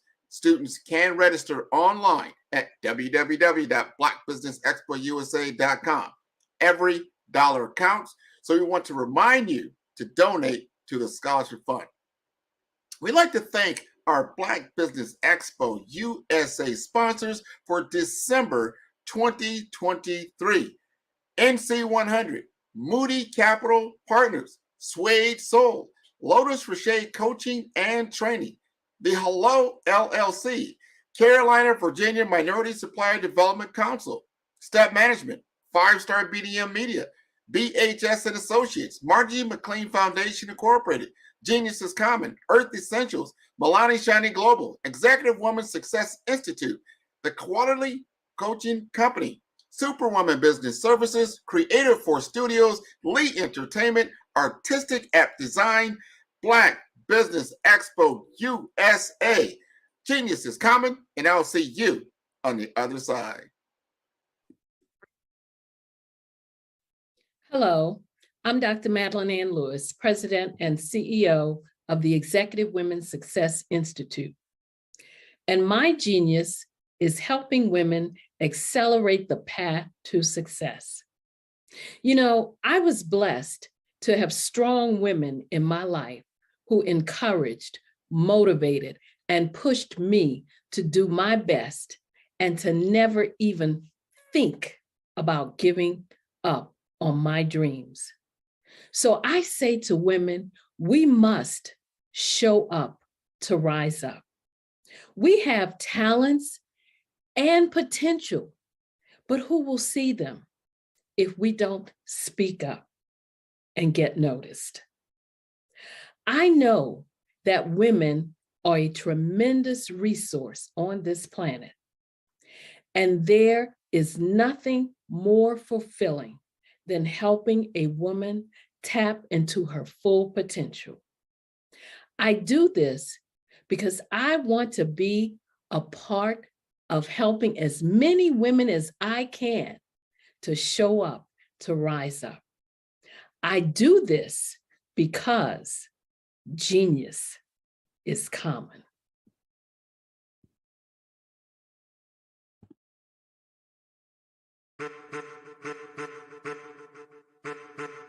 I am a child of the Most High God. He has gifted me in ways that I could not even imagine and didn't know.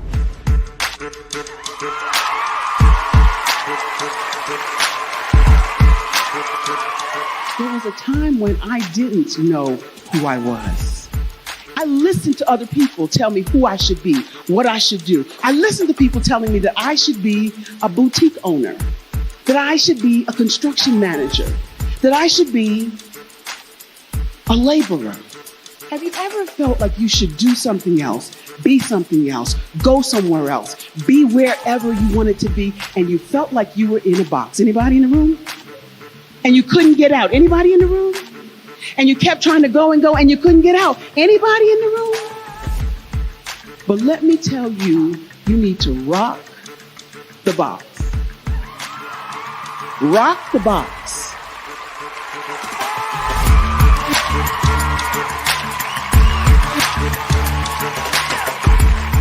I am engaging, inspiring, and empowering.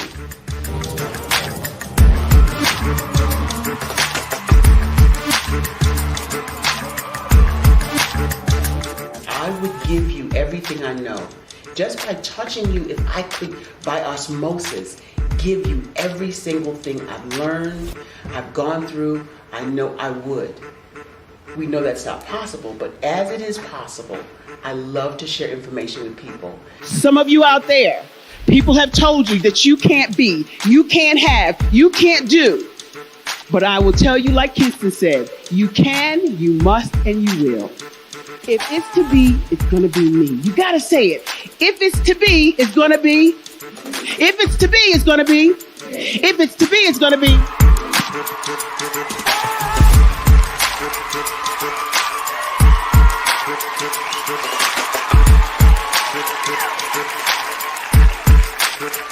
Barbara is because she believed what her mama said about her and not what other people told her. Every day you wake up, when you're in a situation, it's your choice whether it's an advantage or the disadvantage. She gained her confidence and her life, and now she is a testimony. If I can help you elevate yourself, then I feel like I'm elevating my own self as well. What you know and I know together can change the world.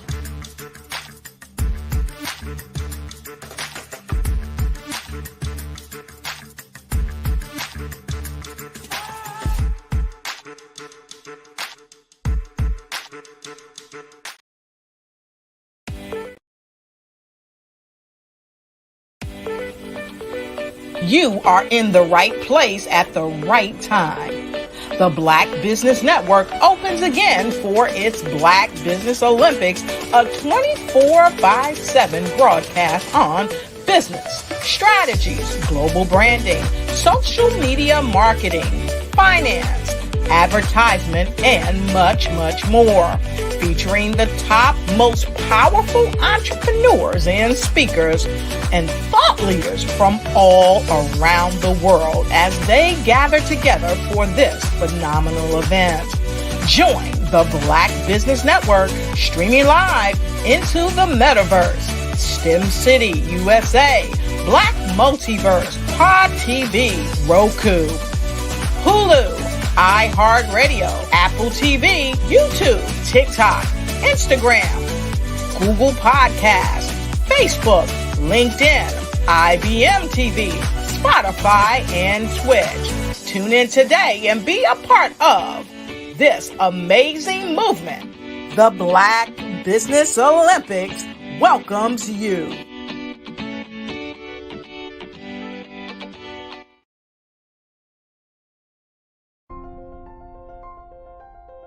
What if you could build your own city? A place where every child can find nurturing people to help them achieve their full potential. A place where every adult can access job training support. Where health education is abundant. Where social justice ruled the land. A place without limitations. Welcome. You have arrived at STEM City USA. It is what every city should be. A safe and trusted community where you find people and resources to help you become everything you are and beyond. STEM City is unlike anything you have ever experienced. It is a digital twin of the world around you, only better. STEM City is about energy and soul renewal. It is more than a digital world. You can almost feel the power of live cultural events, music, and theater. STEM City promises a better future for children with caring mentors and hands-on activities with dedicated tutors to support our youth. STEM City is your passport to a healthy lifestyle with weekly events addressing our community's many issues. STEM City is your financial well-being with helpful information on wealth management, career advancement, job training, and so much more. STEM City is the community you deserve. It is the city where your dreams can come true. STEM City USA, a place in the sky that is accessible to all who reach for the stars.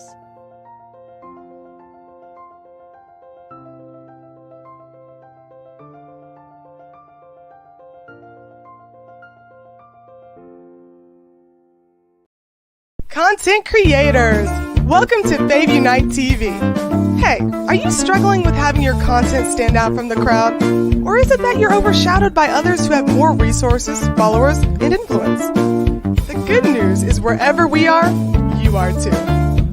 We help you grow your online presence and optimize your visibility, which gets you closer to your audience so you can build trust and loyalty. By using the power of our network, we help you build yours. Fave Unite is a powerful tool to connect you with your friends, followers, and fans. And when fans rule, everyone wins. Join us. Fave stands for fans, artists, and venues. Submit your content today.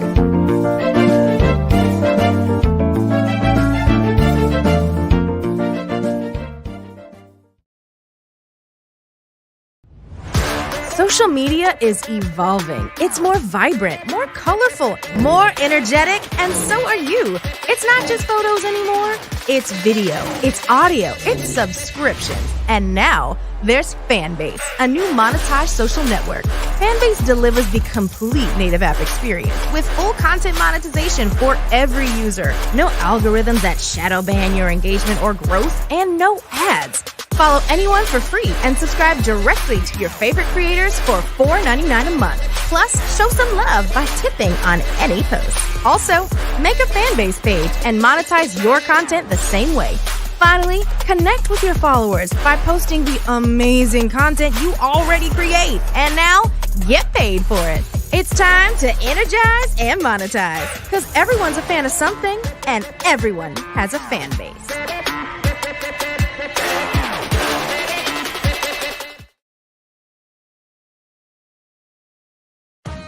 Are you an innovative entrepreneur or business owner ready to embrace the future of business transformation? The world is evolving at an unprecedented pace, and it's crucial to adapt and pivot towards success in this dynamic landscape. At the Hello LLC, we are dedicated to guiding you through this transformative journey, offering a comprehensive suite of services that extend beyond the metaverse and 3D immersive experiences. Our mission is to empower businesses and brands by assisting them in building, branding, systemizing, and automating their operations. We specialize in steering businesses from a two-dimensional existence to a thriving three-dimensional presence, where opportunities abound.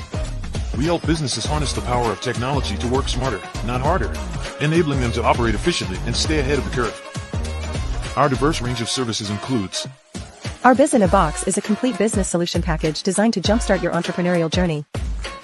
From strategic planning to digital infrastructure, we've got you covered. Your one app, one tap solution. Our Motion Work AI videos transform your brand storytelling with our cutting-edge AI-driven video production, captivating your audience like never before. Our 3D VR environments will step you into the future of immersive experiences. With our custom 3D virtual reality environments that engage and captivate your customers. Lastly, in our Pivot membership program, we offer tailored guidance and support to either show you, teach you, or take care of the transformation process for you. According to a 2023 study by Fundera, a staggering 28% of small businesses in the United States do not have an online presence. This statistic underscores the importance of embracing digital transformation. Having a website is more than just an online presence, it's a gateway to unlocking numerous benefits, including reaching a broader audience, showcasing your products or services, generating leads and sales, establishing trust, providing customer support, and maintaining competitiveness within your industry. The Hello LLC is committed to helping you excel in all these aspects of modern business, not just limited to the metaverse alone. Why should you choose the Hello LLC to navigate this transformational journey? By partnering with us and harnessing cutting-edge technology, you can provide immersive experiences for your customers, expand your global reach, reduce operational costs, and enhance brand recognition, all while working with a company that holds integrity in high regard. Our commitment to ethical and principled business practices ensures that your journey towards success is not only innovative, it is also firmly rooted in trust and transparency. Don't wait. Take the first step towards a brighter business future.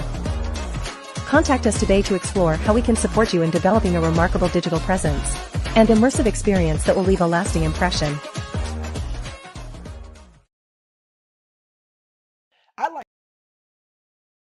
I'd like you to imagine with me, if you will, opening an app where you can collaborate with like-minded individuals from around the world, get inspiration and in-app tools to launch and grow your business, as well as share your knowledge and earn compensation, all in one app.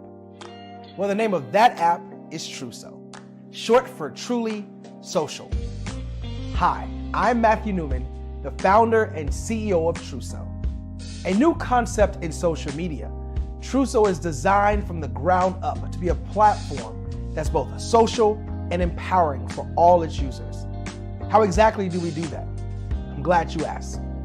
First, Truso brings the world together via video.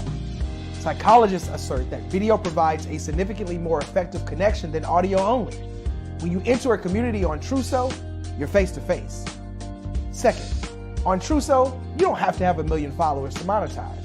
Our business model allows all hosts and moderators to monetize, no matter the size of your following, by 1, producing fee-based content, and 2, inviting others to join the platform as subscribers.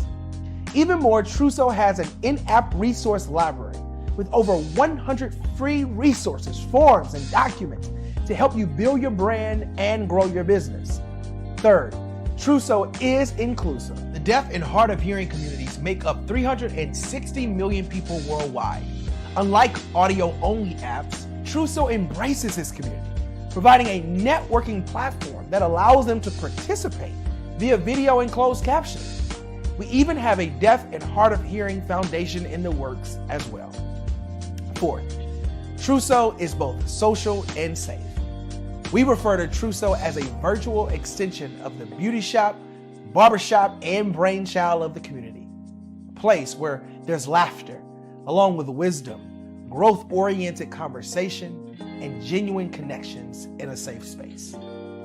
Truso even has proprietary security to ensure we maintain a safe environment for everyone. Where are we at now? Truso is live, y'all. We've launched in beta and we're acquiring users daily. We have an incredible development and marketing team plus amazing celebrity influencers at the table, helping us spread the word around the globe, beginning within the African diaspora and beyond by creating a safe space for growth, connection, and collaboration. We're truly excited about Trousseau. We've created something special for which there is a global market. And we invite you to embark on this journey with us as a shareholder. The future for Trousseau is truly bright. Join us and let's go there together.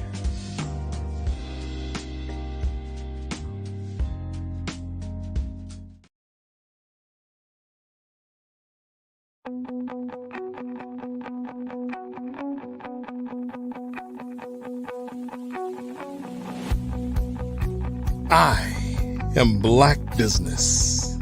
From the moment I wake until the time I sleep.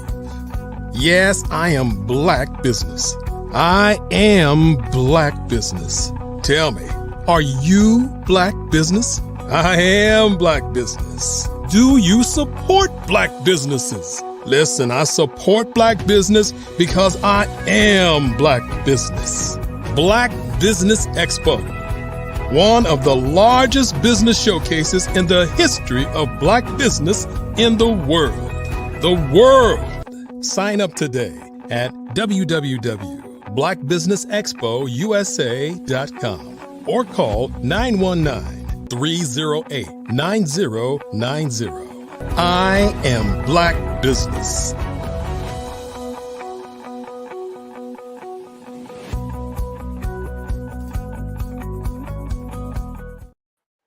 Good afternoon, everyone, and happy holidays. Business owners, entrepreneurs, thought leaders, and corporations. Welcome to the Black Business Network. My name is Grant McGaugh, CEO of 5-Star BDM and host of the award-winning Follow Brand podcast and TV series. I'm your business moderator for this afternoon on the Black Business Network. The Black Business Network is a 24-hour business network showcasing Black businesses, business owners, entrepreneurs, and thought leaders worldwide. We have speakers from North Carolina, London, Singapore, Africa, Japan, and cities all over the United States. The Black Business Network is a global community sharing its business knowledge to empower, inspire, and educate businesses about business. It is my profound honor to introduce Spiritual Teak, a beacon of healing and transformation in our world today. As a natural empath, Reiki master teacher, transformational speaker and coach, theta practitioner, and a soon-to-be published author, Teak embodies a unique blend of spiritual wisdom and practical guidance.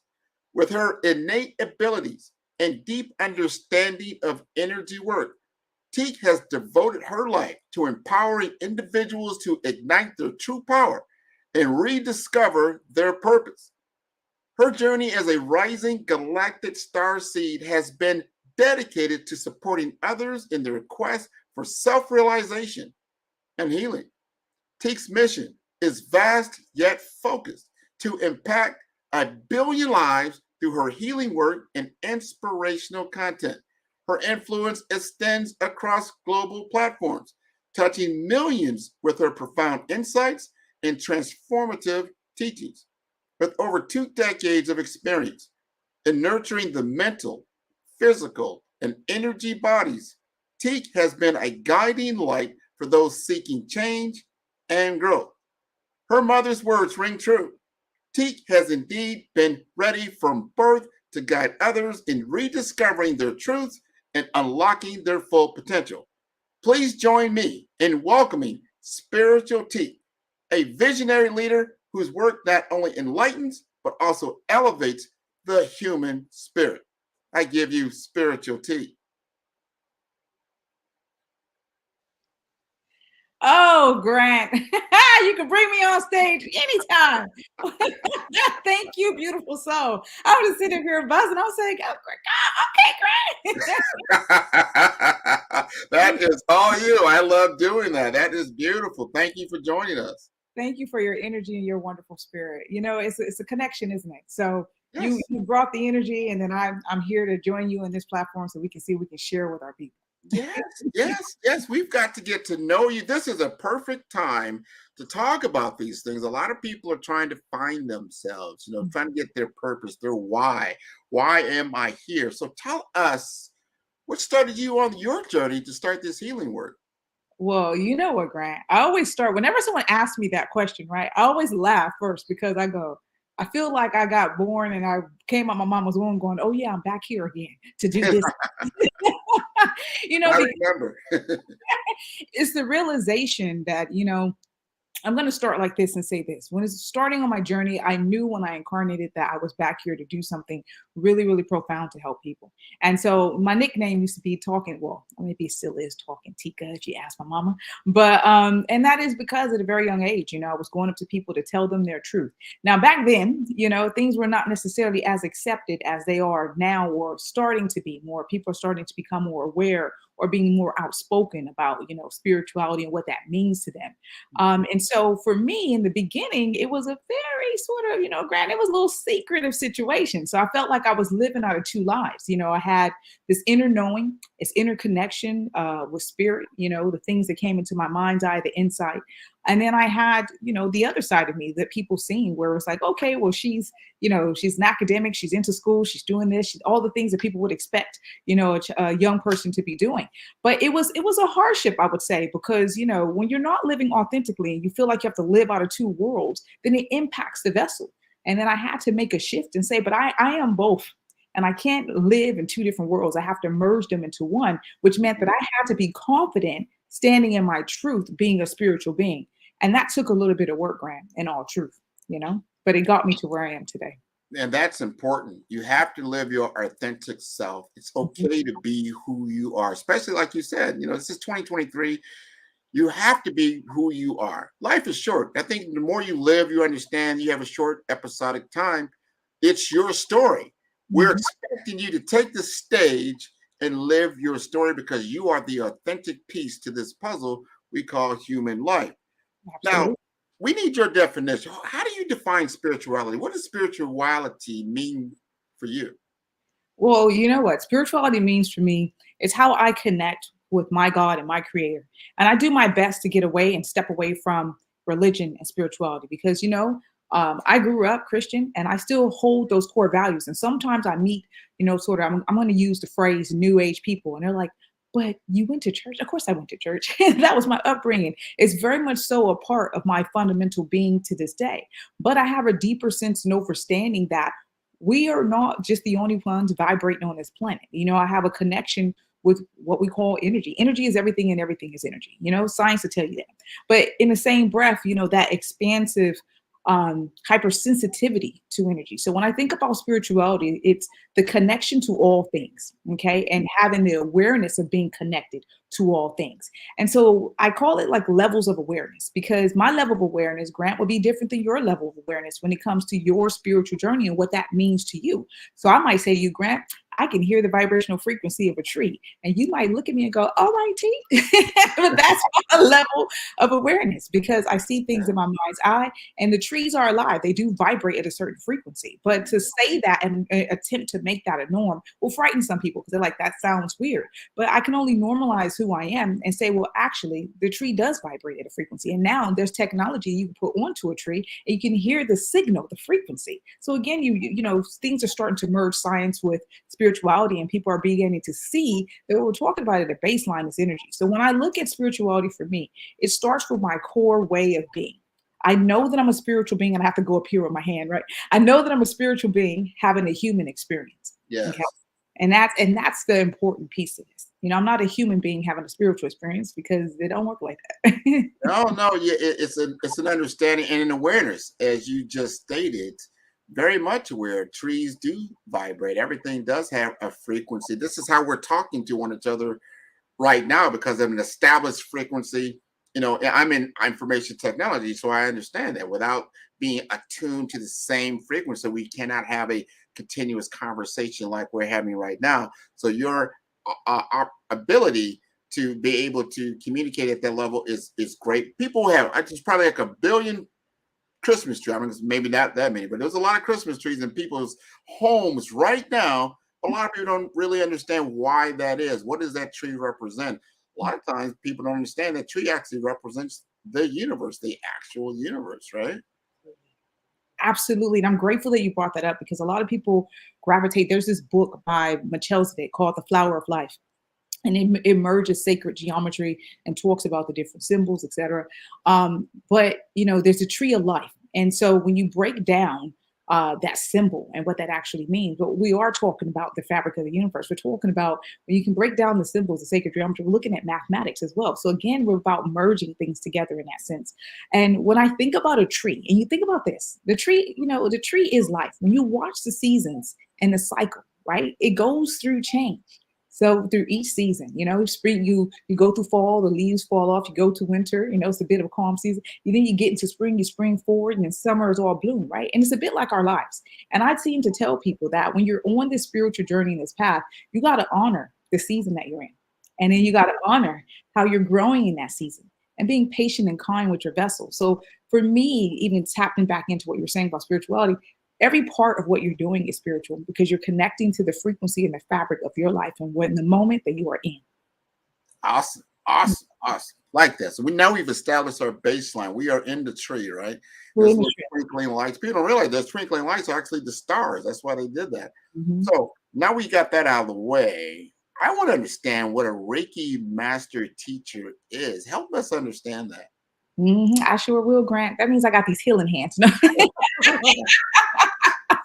I remember, let me tell you a story. I remember my pastor back in the day, I think I was like 21 years old. So she, in the church, we say evangelist, right? And so she would have us lay hands on people. And so the thing is very similar. We're pushing energy through our hands and setting our intention to send love and light or healing to the person in front of you, right? So the pastor can lay hands on you and channel spirit, right? And do the same thing. So Reiki, by term, it means life force energy. And it was created in Japan, okay? But when I say it out my mouth, I have to bring it back to the baseline. So when we talk about energy, we're talking about, to me, that's source. So that means that anyone could tap into that energy. Okay. So being a Reiki master teacher, and I, again, even saying those words, because I don't believe anyone is the master of anything, because I feel like we're always evolving. So you can hold a pose in yoga, for example, but you can always go a little bit further. You can read, but you can always read more books, So, but that's the title in terms of being able to teach. So what Reiki is basically is an opportunity of what's the alternative healing. So Reiki is life force energy. So you're channeling this energy through to help people in terms that they have sort of stagnation in their body. They have pain. Like, for example, one of my clients has systemic lupus. So she gets a lot of pain in her body. So by coming to Reiki treatment, it's not to get into Western medicine. It's like an alternative way of sort of healing. So in that practice, I'm literally tapping into life force energy as a channel and then pushing love and light into her body. And the energy goes to where it needs to go. So to help dissipate the pain. So for example, she had a targeted area in her shoulder, then I will focus on that. But there's key places that you would actually focus that energy. Now, to become a Reiki master teacher, then I had to take and practice, in some courses. But practice means I'm giving myself the opportunity to become familiar with the energy. And when you practice anything or connect to anything, what do? You expand your awareness even more. So I channel that energy as a clear vessel. So I teach people to be able to do that. So that's what they call a Reiki level 1 or level 2 or mastery sort of attunement course. So in Japan, the creator of, well, I'm going to just say creator, but who channeled the information down from source and then began to teach it. There's certain symbols, et cetera, to sort of magnify the energy. So when people are being attuned, they are practicing. So the energy as it flows through. And then as you go through the different stages, then you learn different symbols to empower the energy. That is so, first, it's very interesting. Very, very interesting. And you've been successful. I took a look at your website. I'm like, wow, first, it's very nicely done. Thank you. I like that. And it flows. So tell us about the business aspect of what you do and why people will be interested in working with you. Yes, of course. But what I do is I support people to find their truth and their purpose. And I believe that I'm a reflection of everyone that I come in contact with because I'm a spiritual being having a human experience. And so having the opportunity, I say opportunity because having a human experience, many, if not all of us, have been through trauma. So having a deep sense and understanding of trauma and energy, then I look at where things are lodged in the body. So there, the body is an amazing vessel. It holds things. It remembers things, right? So you remember cell memory, muscle memory. You understand? So energy is stored. You go through a traumatic event, for example, it stores in the body, but that energy over time causes stagnation, and it can create what I like to separate and say dis-ease or discomfort in the body, or stagnate the mind from you living out your truth. So it's important that people start to dissect and dig into whatever it is that's happening to their life. And see, that's where I come in. So where their legs are weak, mine are strong. And I say, I got you. And we can do this together. No, I like that. I like that. So you okay. I'm getting a better understanding, So I want to know, like, if it were me, if you were going to talk to me and I'm beginning my spiritual journey, how would you get me prepared? How would you go through an assessment, or what is that beginning step that needs to take place? Well, yeah, it all depends. So one of my biggest things is, well, first of all, I got to be clear, Grant. I don't necessarily work with everyone because everyone's not necessarily ready for their healing journey, right? Yeah. So the first thing that I would do is I'll say, Grant, let's have a consultation. Okay. So what that consultation is you giving me the opportunity to come into your space. Now, I said I'm hypersensitive to energy. That means that I can feel energy in or around the body. So that's you trust in the process as well. So I don't dive into people, I have clients all over the world. So I'm not going to say, any sort of religion belief. I just ask the individual, whoever you believe in, whoever your God and your creator, that's where your faith base comes in. Because I know that source energy, it doesn't matter who you are, what walk of life, where you come from. We're all tapping into the same thing, but I like to meet people where they are in that sense. Okay. And so this consultation gives me an opportunity, just like we're kind of here, like on this platform, where I'm able to then get your permission to come into your space, because that's important. Let's say that, people who are on these spiritual journeys are going to different people to seek sort of advice or healing. It's important to me to ask permission, because you shouldn't just go into someone's energy without their permission. Okay. So I just flatline that, right? Yeah. I would ask your permission. And then, I like to call it a cycle of breath. So I'll go into myself and breathe, and then go into higher levels of consciousness here. And then come into your space and just see, like, what are we going to dig deep in to see what it is that you want to shift and change, and maybe what are you ready for? So the consultation can open up. Usually, one of my team always say, T, you make people cry. I'm like, I don't mean to make people cry, but what happens is that there is the vulnerability, the safeness to be vulnerable about whatever it is that's happened, because my vessel is emitting a frequency of safety. You understand what I mean? So when that comes up, then I share it. Well, you start to say certain things, but I hear, say you say to me, Teak, I want to elevate and achieve another sort of higher position in a role or something like that. So what I'm hearing from you is the limiting beliefs that's in the subconscious brain. So remember, I've been talking about frequency and vibration. So you can say a statement, but then it'll hit my ear slightly different. So I might hear what's behind it. Okay. So the fears that might be behind it, the limiting beliefs that might be behind it, the past traumas that might be behind it. So then it leads me to ask you a different question that opens up sort of Pandora's box. We get to the core. When I get to the core, then I can sort of dissect, okay, what will be beneficial for your vessel now? And then I actually step away from the consultation once I figure out and hear what I need to hear. And I go back and I channel up, and then I come with a proposal, because what I don't want to ever do is just, for example, like I do Reiki and say, you know what, Grant, come for Reiki. And Reiki's not for you right now. See, I believe in being authentic. So I need to make sure that I'm giving the vessel exactly what they need, but it has to come from spirit. Right. A disservice. This is interesting. I know this, like I said, different levels of awareness. There's different cultural differences in people. Do you find, like, working with someone that's in Asia or the South Pacific or Africa, as opposed to someone of American background and more Christian based, you see there's different, how do you work with all these different types of personalities? Yeah, I think, what, Grant, good question. The thing is I work with the energy of the spirit. Okay. So whatever you have done on your human experience, or whatever you're tapped into, I look at your spirit and where you are, how your spirit is elevating because I truly believe that your soul came here to learn. Okay. And so often I can show someone a pattern that they have been repeating in their life when they come to me and have a conversation. And you hear sometimes people say, I don't know why I keep experiencing this. Well, the soul actually haven't learned that lesson yet. And if we want to elevate and move past that, then we got to dig into the core of why that's happening. So all the noise around religion or culture and background, I move past that because I'm looking at what's happening with you as the individual. What are you actually attracting into your life and how we move that?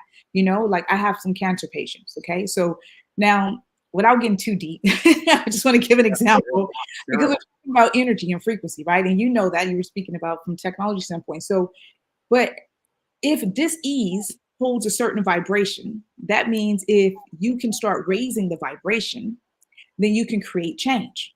So, for example, I have a cancer patient who has tumors in her breast. Okay, now when it comes to the breast, it's about nurturement, okay, self-care and self-love. So in the consultation, when I started to hear the conversations, I'm like, oh, okay, do you have resentment, anger, disappointment, right? So these things start coming up. As I say that, emotion evoke, because the body was been holding that tight energy there, right? So when we have all of these different frequencies, and some of them of a lower vibration, then you're going to do what? You're going to create inflammation in the body. Okay.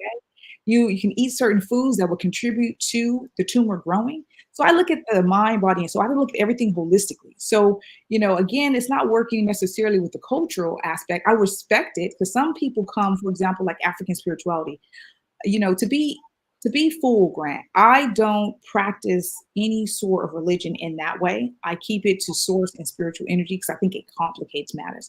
But I honor and respect if someone does, for example, practice African spirituality. But because I'm not versed in that, I'll ask them, what do you do and what feels comfortable for you? But then I'll share my experiences. I've traveled quite a bit. I'll share my experience and my knowledge in that, but keep them where they, in the plane of sort of where we need to be in terms of their healing journey, because that can be a distraction to what the root cause is. Do you understand? No, I understand it because everyone, people speak different languages, people have different cultural experiences, and just getting a base understanding of how they interpret certain things. I think is so important, especially when you're dealing with something that they're not very familiar with. I think it's natural to like go from the known to an unknown. Well, I'm not sure. So then you will imagine how things may be or may not be. So then you're in that world of a delusion or an illusion, or so you got to set that the level set. This is the expectation that we're going to work with. So then it gives them a level of understanding. Am I making sense? Absolutely, making perfect sense. And that's about what it is. Because going back to the statement, levels of awareness, I have to meet you where you are. Because first of all, I have to teach you something, right? I have to teach you to start becoming familiar with energy. Okay. And that's number one, because if I can't expand your level of awareness, some of the things that I might say to you, it might, like you said, it might sound foreign. It might feel like, oh, I don't know about that. But I start with your breath, because breath is life. And when I teach people how to breathe and become aware of their breath, then we can talk about their trauma, right? We can get into the psychology of it and say, well, look, for those people who have been in fight or flight for most of their life because of certain traumas, etc., it lives here, the throat chakra, the heart. I say breathe, and they're like up here. And I'm like, well, no, I want you to breathe in your diaphragm, But that is a learned behavior through the traumas. They're ready to go, you know what I mean, at all times. To unlearn that first. So I wouldn't just dive into the things that come into my mind now. I wouldn't start sharing in depthness, because I need to, in essence, train them up to the feeling and the awareness so they can feel safe and secure. Because at the end of the day, they're trusting me to support them through that journey. Is it possible that you could give us just a couple of minutes of just to help people with a breathing exercise? There's a lot. Everyone knows around the holiday time, there's stress. There's financial stress, there's family pressures, there's all this stuff. Give us just if you don't mind, is that possible to do? Just a couple of minutes. It's very possible, Grant. And you know what? Why I'm smiling so big is because I went upstairs before this segment, and Spirit said, grab one of your sound bowls. And I was like, yeah, that sounds good. I'm gonna bring it on the show. So that's exactly what I did. Nice. So there's no accidents to this sort of conversation. Yeah. But let me explain this for a moment, because you see this beautiful golden baby here. So I became a sound therapist when I spent some time in Nepal. Okay. And I'm one person that if I'm going to do something, excuse me, that I like to go to where it originates from. So when I started working with sound bowls, and specifically this is a Tibetan sound bowl, and it is handmade. And I only work, it's already vibrating. I only work with handmade because it holds different metals in the body. I'm combining my words. It holds different metals in the bowl, but the metals that it holds in the bowl are equal to some of the metals we hold in the body. That's what I want to say. So when I get excited because this is my excitement there. Yeah. But when it vibrates, it sends a what? A frequency, right? So we've been talking about energy and stagnation. So for example, when I do a sound session for someone, okay, I can do a number of things. I can put these bowls around the body to help with stagnation energy. So when I say stagnation, I feel like energy is stuck like a little knot. And basically what it do is like shake it up, shake it apart. And that's what we want to do. We want to reduce the inflammation. We want to reduce the blood to go flow. We want the blood to flow in the body, etc. And it promotes sort of mindfulness, bringing somebody to an immense calm. Most people go to sleep on me. So Grant, when I start playing this bowl, I don't go to sleep on me, okay? Yeah, I'm listening. So what I'm going to do was sharing that because I think it's quite important that people understand that it's connected. But this bowl is a B note. So just like anyone out there who is a musician, they will understand this a lot better. I'm not a I'm a sound therapist, but I'm not like a guitar player or something like that. But each bowl has a different note, and this is a B note, okay? And so the B note is a crown. Yeah. So I'm going to play, maybe like 30 seconds or so of this. So what I usually ask people to do, okay, is we don't want to block all the energy. So I always tell people to put their feet flat on the floor and they turn their palms up, okay? And so I call it a cycle of breath. So I get people to do 3 breaths, and that's 1 cycle, okay? So I'm going to guide you through today. Grant, you're going to be my participant. I am. I represent the audience. This is great. Perfect. Okay. So I'm going to close my eyes with you for a moment. And then on my count of 3, then we're going to breathe together as a collective. Okay. So 1, 2, and 3. And go ahead and take a deep breath in for me. And expand as far as physically possible. Hold. And a gentle exhale through your mouth.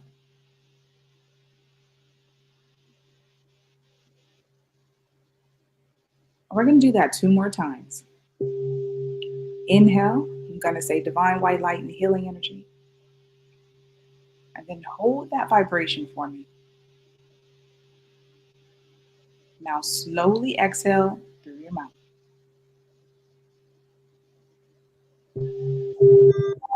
Beautiful. And one more time, take that breath a little bit further for me, Grant. Inhale, divine white light and healing energy, and expand in the abdomen. Expand, expand, and hold that vibration. Now slowly exhale through your mouth. Allow your breath to go back to a normal rhythm of breathing. And just listen to the sound of my voice and the sound of this bowl. Bring the awareness into your mind's eye, that space between your eyebrows. And then bring the awareness into your heart. And I want you for one moment to imagine that there's a flicker of light. Allow that light to expand and let it expand throughout the body. Just focus on the light.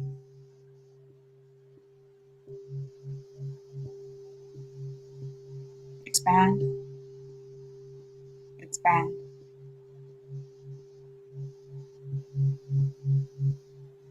Beautiful.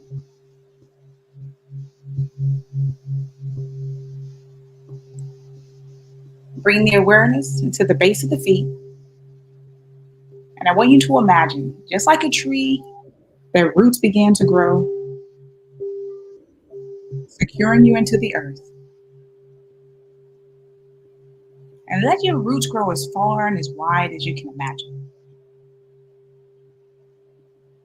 And then I want you to take another inhalation and imagine that those roots are becoming illuminated with divine light and healing light. Let that light move up the roots into the base of your feet, igniting every cell, up your legs, up your spine, into your heart, your throat chakra, your mind's eye, and your crown. And let's expand that light 3 feet, 6 feet, 9 feet above your crown. Create a circle in your mind's eye with you in the center. Take another deep breath in. Bring your awareness to your heart and exhale. Beautiful. When you're ready, bring those hands together for me. Just gently rub them together and cuff them over your eyes just to bring some of that energy into your eyes. Slowly exhale. And then you can gently open your Wow. eyes. How was that for you, Grant? Oh no, I feel, very renewed. For certain, that was great. I feel the energy flowing, throughout my body. Yeah, that is wonderful. I like that. Was that your first time hearing the sound bowl? Yes, Oh. I believe so. I've heard certain sounds, but I haven't gone through an exercise like you just brought me through. So that was Okay. very good. Yeah, I like the imagination, the focus, being able to visualize. The visualization was there as well. So very good light and sound exercise. Excellent. Thank you, Graham. Great. I'm grateful that you enjoyed that. Oh yeah. No, I like that. I like what you're doing. So I see you have a very large following. Yes, I guess so. You know what, Grant, I get off shy with that sort of stuff because the thing is that, my sister said something to me because I said, the mission is to empower, impact billions. And I remember on TikTok when my videos was being seen by, tens of thousands of people. My sister was like, she's like, sis, you already impacted millions. I said, well, no, sis, I don't have that following. She said, but millions have seen your videos. Thank you, young person. Put it into perspective because it's true. The mission is to empower and impact people to feel and encourage them that, they're safe in this world. They're safe to be their true, authentic self. And they need to step into themselves mindfully so they can see things clearly. But, that spirit is pushing me a different way, Grant. And so I never wanted to be on social media. I'm telling you, I didn't want to be seen in that way. But I'm grateful because the messages that I receive from heart, especially when I do prayers, it brings me to tears sometimes because that is authentic energy. And that is, I'm going to use the word God saying to me, Teak, remember when I told you you need to do this and this? I'm like, I am listening to you. Okay, thank you. So it's great. It's very good. We need positive energy. We need positive role models. We need positivity of itself, especially in our social media realms. I think now we're starting to mature. People got into the social media world doing a lot of vanity, human vanity on steroids. But now they're realizing, you know what, we can do a lot more with this than just show our vanity. We can show a lot of wisdom, knowledge, share our expertise. It's all about how we utilize the tool.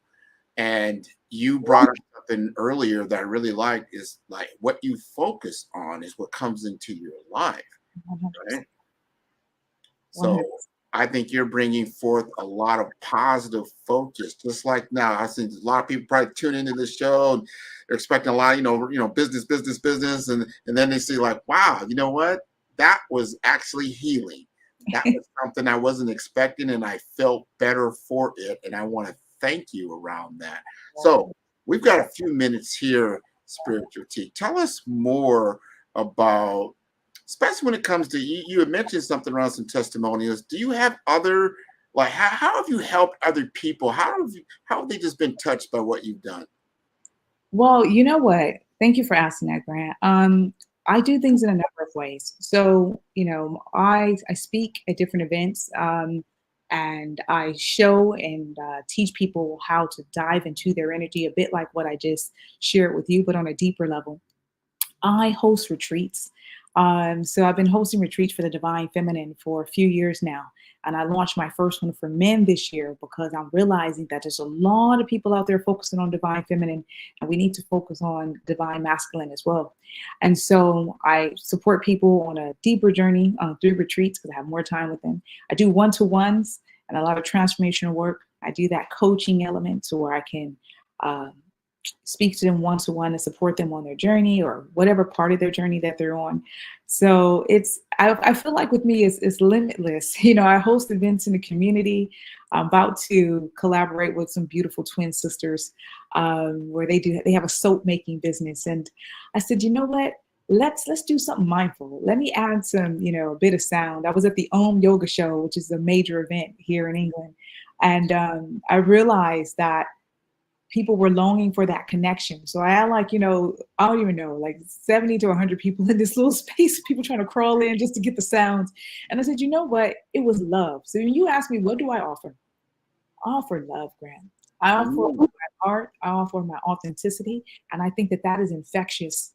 And that is what brings about change when I hear back from these beautiful souls, because, they're pouring back into me when they give me their testimonial and telling me. But I always say to them, I'm the vessel to support you on this journey. This is bigger. We're part of the collective consciousness, and I'm doing my role to ensure that you turn on your light so that you can affect somebody else. So to me, no, turning on the light, man. We're turning on the light today. This is about Black business and the culture.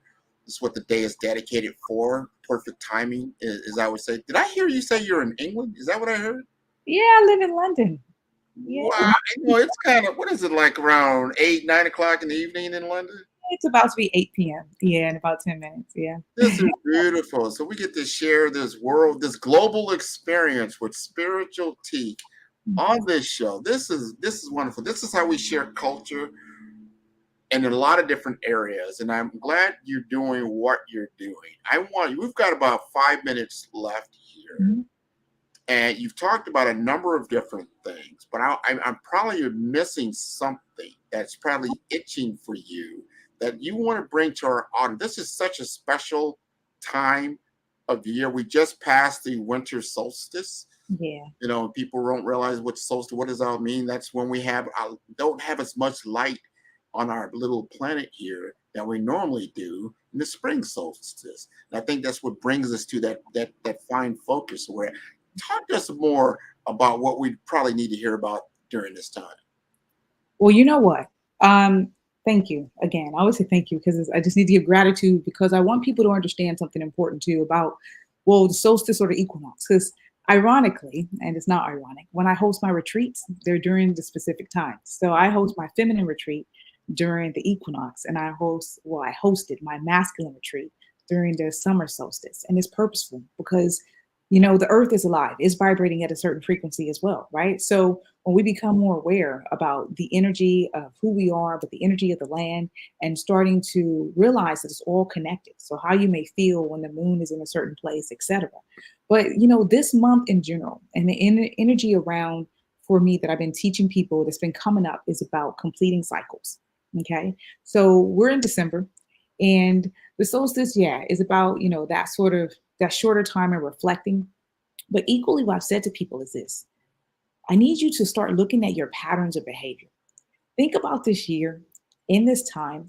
And, really, we say year, but the next day is the new year, but it's a new moment, isn't it? So we really should get our mindset away from these sort of little chunks of things and go, what can I do in the moment?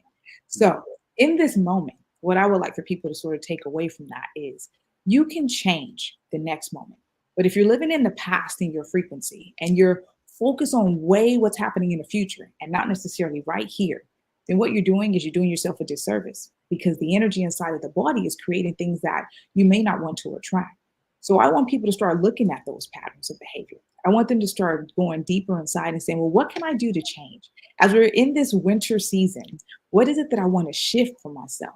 Am I happy with those patterns that I've been having? And are they giving me the same result? Do I want that result? And if the answer is they want that result, then keep on doing what you're doing. But most people are going to say they don't want that result. So that means you need to pivot. And a pivot could be something as simple as starting a mindfulness journey where you focus on breath. And I don't go any further past that than tell someone to start focusing on their breath, because the breath and consistent practice of a conscious breath leads to a clearer mind, which slows down the anxiety and everything else that comes along with the stresses of living in this life. And then when they do that, they can start seeing things more clearly. We can start to shift those patterns. So for me, this hibernation season is really about reflecting into self, loving on yourself a little bit harder, knowing that it's okay to put yourself first, and making sure you're making choices that is for your highest and greatest good. Oh man, great wisdom, great insight, getting to the path forward in 2024. How can we, do you have some upcoming events? I think you kind of alluded to that. Do you have some specific dates that people can tune into? I do. You know what? People can tap onto my website. Well, everything is Spiritualtique. So they can find me on TikTok, Instagram. My retreat page is on Instagram as well. But I have an upcoming 1-day virtual womb retreat. And so that's a conversation that dives deep into women becoming in tune with the energy in their womb and what gets stored. A lot of women have, or things have been created like fibroids, et cetera, et cetera. So we get into the root of this, sort of how this was created, the energy to sort of releasing that. So I got the womb retreat happening. I have a collaborative event for people that are in London with the ladies who are making soaps. I'm doing some mindfulness and rounds of sound bowls. I have Spirit has launched on me to do what I call spring fellowship. So in April, I'm taking to the streets. And I'm going to be laying hands on people, Grant. So basically just doing community work and inviting people to come out. And like I explained to you about Reiki, putting hands on them if they are open to it, and just fellowshipping in that sense. My retreats, I have Portugal on the list this year. I'm taking people to Nepal. England and Cumbria is still there. It's my signature retreat. And we're taking a bus tour down in Cumbria. So it's all exciting things. And obviously people can tap into any other service that I offer, like one-to-one stuff. But it's busy for me, but it's a good busy. And I can't do anything but have gratitude and love for what the Creator is putting forth in my life to help me support others. Well, thank you for doing what you're doing. This is wonderful. I encourage everyone to tune in to how to get in contact with you. You're going to leave us again your website information, and then take a look at those different retreats that you have so they can put them on their calendar. Absolutely. That's Spiritualtique. So spiritualtique.com. Find me there and connect to my Instagram and any other channel platform I'm on. Thank you, Grant. I appreciate you. So thank you. Happy New Year. Genius is coming, and I'll see you on the other side. Thank you. Wonderful, wonderful work. The Black Business Expo's mission is to raise funds for high school seniors going to college or K-12 entrepreneurs. This expo is a fundraiser for students. You may go to www.blackbusinessexpousa.com to donate to the scholarship fund, or use the Cash App that's on the screen below. That is $BBXUSA. Our goal is to give laptops and up to $5,000 to 10 students. Students can register online at www.blackbusinessexpousa.com. Every dollar counts. So we want to remind you to donate to the scholarship fund. We want to thank our Black Business Expo USA sponsors for December 2023. NC100, Moody Capital Partners, Suede Soul, Lotus Richey Coaching and Training, the Hello LLC, Carolina, Virginia Minority Supplier Development Council, Step Management, Firestar BDM, BHS and Associates, Margie McLean Foundation, Genius is Common, Earth Essentials, Milani Shani Global, Executive Woman Success Institute, The Quality Coaching Company, Superwoman Business Services, Creative Force Studios, Lee Entertainment, Artistic App Design, Black Business Expo USA. Genius is Common, and I'll see you on the other side.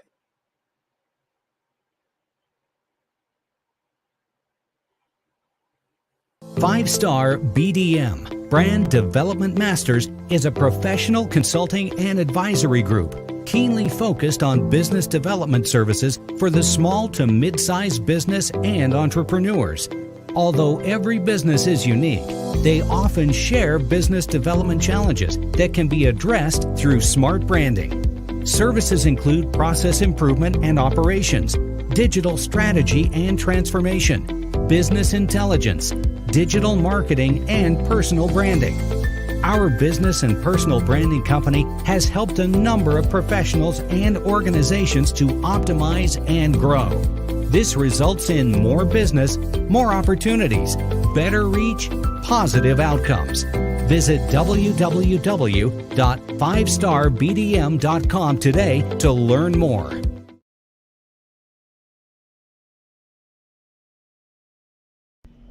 Why do I do it? Phenomenal Tanya T. Wise, who is here from the great state of Maryland. Tanya, welcome and thank you for being with us today. Can you indulge our audience a little bit and tell them just a little bit more about who you are and what it is that you do?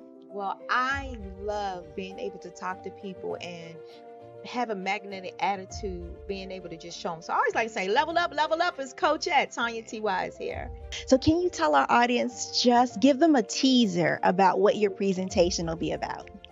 So my philosophy is that we should all be living our dream life. So tomorrow I'm going to talk about how you start living your dream life. What are some of the things that you thought about in your childhood that you just kind of let go and dormant? Wow. And I want to reignite that and just give you some pointers and some tips, some tools, some strategies to be able to start living your best life now. And guess what, Rhonda? And leave an inheritance for your legacy. Oh my goodness. Okay, I know that's resonating with a lot of people. I've heard that you have a dynamic coaching program. Can you tell us a little bit more about that? Absolutely. So our coaching program help people that have the lack of time, that lack strategies, and lack the confidence to go after their dream life. So we help them implement tools, we help them implement strategies, as well as give them resources so that they can live their best life now and leave that inheritance. Wow. Oh, I love that. I love the leave the inheritance part. Listen, you are dropping some major nuggets, and I know a lot of what you're saying is resonating with a lot of people, but I think we're all curious. How did you even make this transition into the speaking and coaching arena? What's the story behind this? So I started out in finance, and I realized that a lot of people don't necessarily go after their dream life because of the lack of finances or the education behind finances. But it wasn't until I lost my firstborn, my only son, that life changed for me. And where I was going after it all, living the corporate life, hit my 6-figure income and living in my dream house with my dream man, driving my dream car. I nearly lost it all when I lost my son. And so I realized it only takes one financial catastrophe that can change your entire life. That's what made me start All New Beginnings. Because no matter what's going on in life, there's a new beginning. And because of that, we develop a program called Wise Minded. My little slogan is, don't just dream it, let's live it. If they want to connect with you or work with you, what is the best ways for them to be able to do that? Well, for my social media guru, you can connect with me on every single social media platform as Tanya T. Wise.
Dr. Eric Kelly III and a host of phenomenal speakers from all around the globe for this 7-day virtual event that you don't want to miss.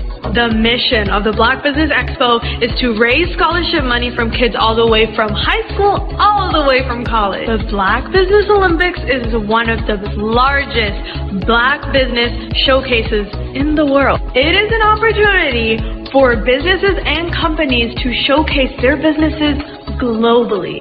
We are going to be giving away laptops up to $5,000 away to students. Again, I'm Olivia Appleberry, the founder of 2 Cents Finance and one of the speakers for the expo. I am so excited to see you there. For more info, go to www.blackbusinessexpousa.com or call 919-308-9090 and hope to see you there. I am Black Business. From the moment I wake until the time I sleep. Yes, I am Black Business. I am Black Business. Tell me, are you Black Business? I am Black Business. Do you support Black businesses? Listen, I support Black business because I am Black Business. Black Business Expo, one of the largest business showcases in the history of Black business in the world. The world! Sign up today at www.blackbusinessexpousa.com or call 919-308-9090. I am Black Business. I am Black Business. From the moment I wake until the time I sleep, I am Black Business. I am Black Business. Are you Black Business? I am Black Business. Do you support Black businesses? I support Black business because I am Black business. Black Business Expo, one of the largest business showcases in the history of Black America in North Carolina.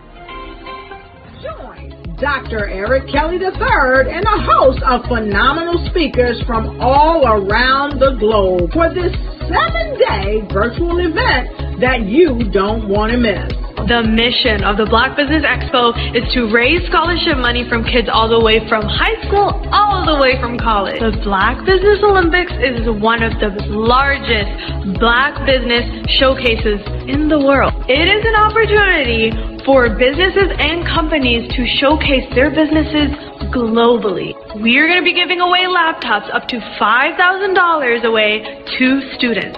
Again, I'm Olivia Appleberry, the founder of 2 Cents Finance and one of the speakers for the expo. I am so excited to see you there. For more info, go to www.blackbusinessexpousa.com or call 919-308-9090 and hope to see you there. I am Black Business. From the moment I wake until the time I sleep. Yes, I am Black Business. I am Black Business. Tell me, are you Black Business? I am Black Business. Do you support Black businesses? Listen, I support Black business because I am Black Business. Black Business Expo, one of the largest business showcases in the history of Black business in the world.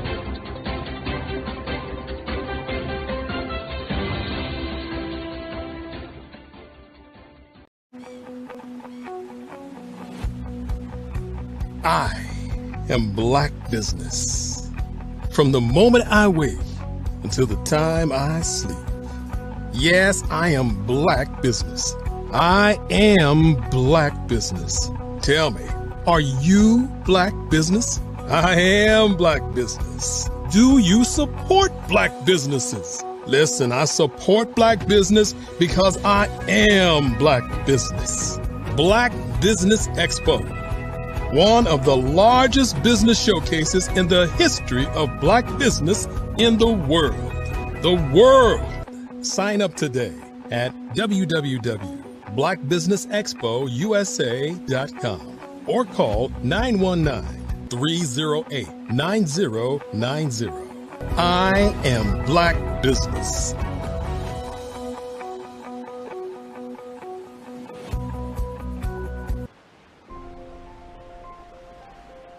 What What if you could build your own city? A place where every child can find nurturing people to help them achieve their full potential. A place where every adult can access job training support, where health education is abundant, where social justice ruled the land. A place without limitations. Welcome. You have arrived at STEM City, USA. It is what every city should be. A safe and trusted community where you find people and resources to help you become everything you are and beyond. STEM City is unlike anything you have ever experienced. It is a digital twin of the world around you, only better. STEM City is about energy and soul renewal. It is more than a digital world. You can almost feel the power of live cultural events, music, and theater. STEM City promises a better future for children with caring mentors and hands-on activities with dedicated tutors to support our youth. STEM City is your passport to a healthy lifestyle with weekly events addressing our community's many issues. STEM City is your financial well-being with helpful information on wealth management, career advancement, job training, and so much more. STEM City is the community you deserve. It is the city where your dreams can come true. STEM City USA, a place in the sky that is accessible to all who reach for the stars.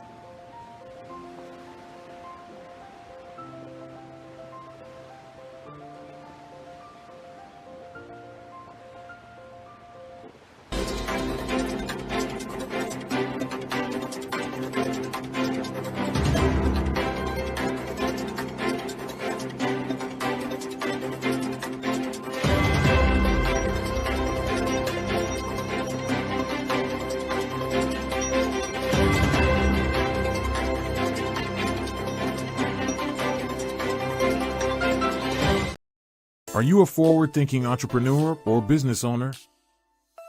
The world is changing faster than ever, and it's time to pivot and adapt to the future.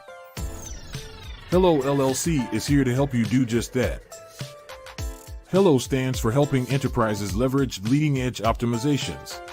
Our innovative solutions can streamline operations, reduce overhead costs, and give you a competitive edge in a market projected to reach $5 trillion by 2030. By pivoting to the metaverse, businesses can tap into a rapidly growing market that is projected to be a significant part of daily life for 25% of Americans by 2026. As a full digital metaverse agency, the Hello LLC can help you create custom solutions to streamline operations, increase productivity, reduce costs, and drive brand recognition. Why should you pivot to the metaverse with the Hello LLC? By leveraging cutting-edge technology, you can provide immersive experiences for your customers, expand your global reach, and unlock new revenue streams. Contact us today to make the pivot.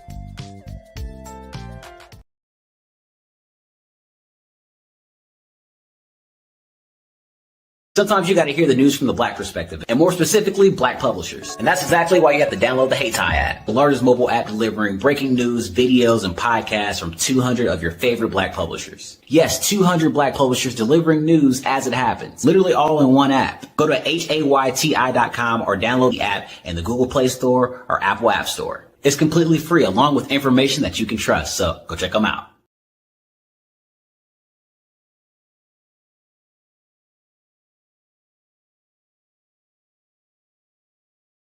I am from Washington, D.C., but I was raised in Durham, North Carolina. I came to Durham when I was about 5 or 6, and then I traveled back and forth to D.C. because it's where my people are from. One of the unique things about my family is my mother, she's also an artist. She does quilting, and she does a lot of artistic things, and then my son, he draws with both hands, his right hand and his left hand like I do. So that's kind of a family trait. And then my other son, he's a videographer, and my daughter, she works, she's a regional vice president for Sunglasses.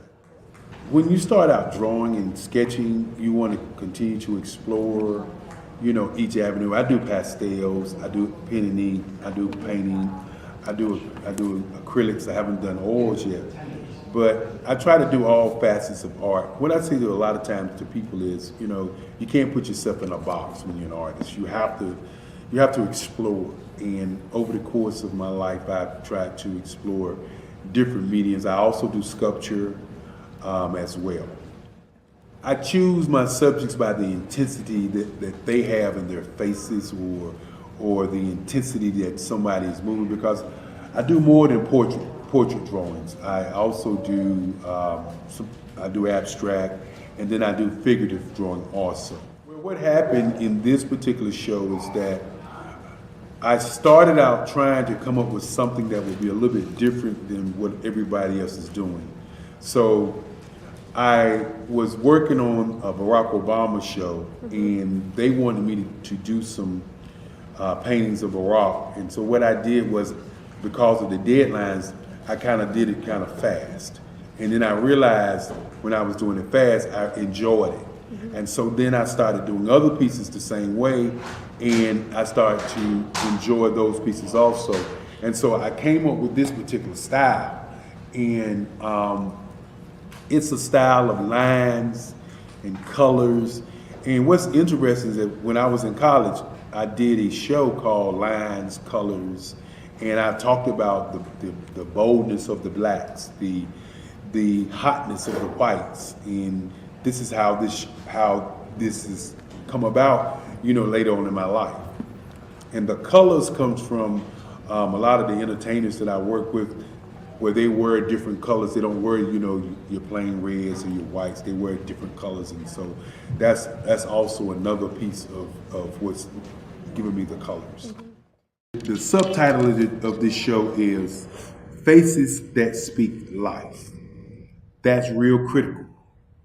Faces that speak life. Each one of these pieces is a life source and a life energy that's being put on display for people that are looking at them.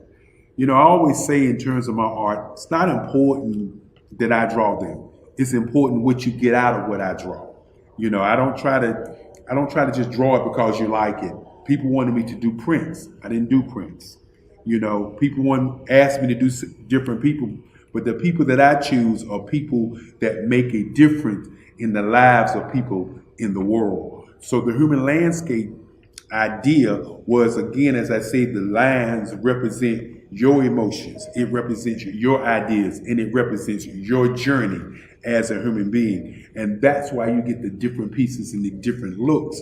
And as you notice, I try not to do one look that looks alike another look. And that's what's the most important part of this show. The Black Business Network and Black Business Olympics are essential platforms for Black business owners globally. They provide the tools and support you need to succeed in today's competitive marketplace. Join us today as we collaborate together with businesses from around the world to support our children, students, and young future entrepreneurs, Black businesses and corporations.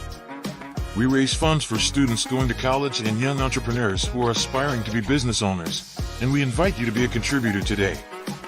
Visit the website www.blackbusinessexpousa.com to connect with and learn more about how the Black Business Network and Black Business Olympics can help you not only share your amazing business story to businesses, but also serve future generations. Hello, my name is David Jones, CEO and co-founder of the Hello LLC, where we help businesses build a culture, brand and experience, and leverage technology to pivot into Web3. Join the Black Business Network streaming live into Roku, Metaverse, STEM City, Black Multiverse Enterprises, Hulu, YouTube, iHeartRadio, Apple, Facebook, LinkedIn, Spotify, Twitch, and Google Podcasts. Tune in, turn on, and let's thrive.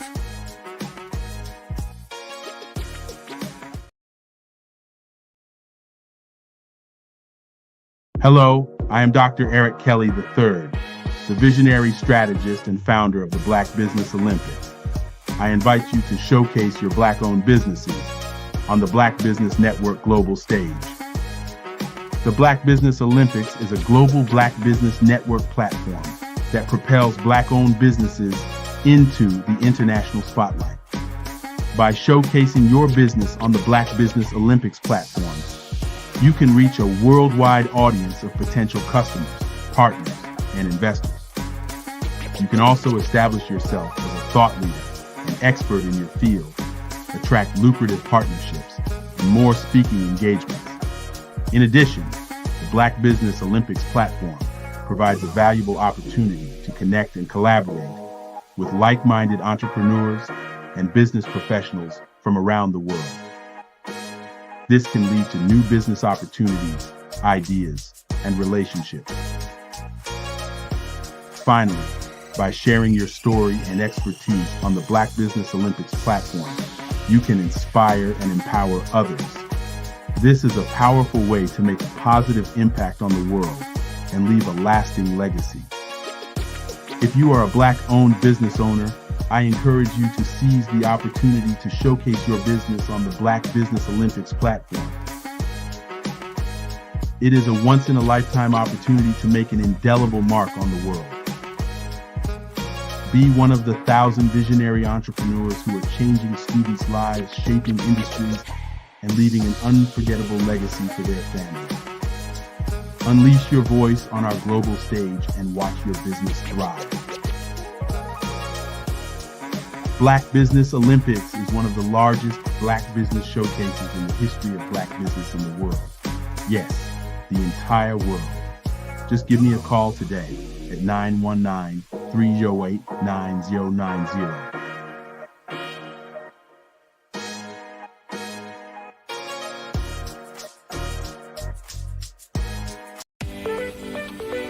You are in the right place at the right time. The Black Business Network opens again for its Black Business Olympics, a 24/7 broadcast on business, strategies, global branding, social media marketing, finance, advertisement, and much, much more. Featuring the top, most powerful entrepreneurs and speakers and thought leaders from all around the world as they gather together for this phenomenal event. Join the Black Business Network streaming live into the metaverse, STEM City, USA, Black Multiverse, Pod TV, Roku, Hulu, iHeartRadio, Apple TV, YouTube, TikTok, Instagram, Google Podcasts, Facebook, LinkedIn, IBM TV, Spotify, and Twitch. Tune in today and be a part of this amazing movement. The Black Business Olympics welcomes you.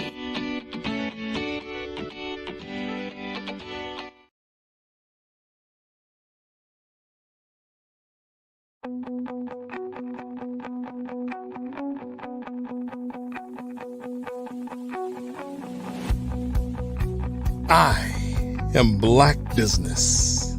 From the moment I wake until the time I sleep. Yes, I am Black business. I am Black business. Tell me, are you Black business? I am Black business. Do you support Black businesses? Listen, I support Black business because I am Black business. Black Business Expo, one of the largest business showcases in the history of Black business in the world. The world! Sign up today at www.blackbusinessexpousa.com or call 919-308-9090. I am Black business.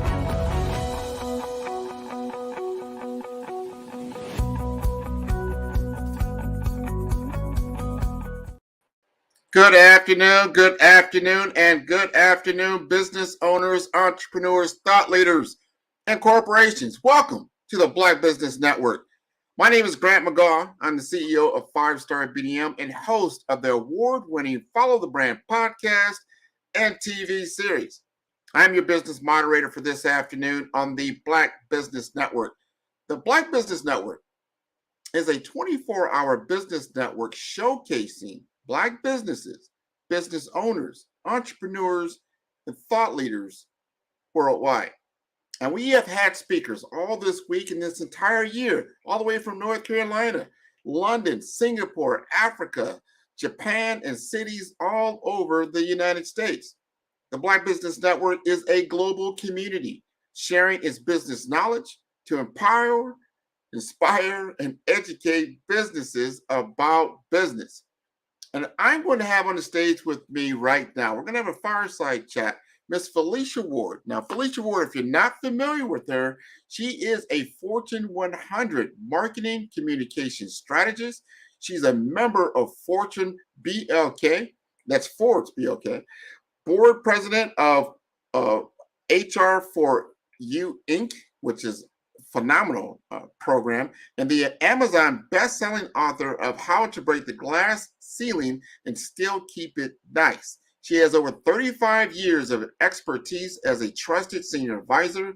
She's a spokesperson and consultant to C-level executives, dignitaries, and politicians, especially during crisis response and reputation management. And she is the principal strategist of her self-named firm, Felicia Ward Marketing. She's going to come up with me tonight, and we're going to talk about how we can actually work with the Black Business Network to make it even more impactful in 2024. So I'd like to welcome her as a colleague on the Black Business Network.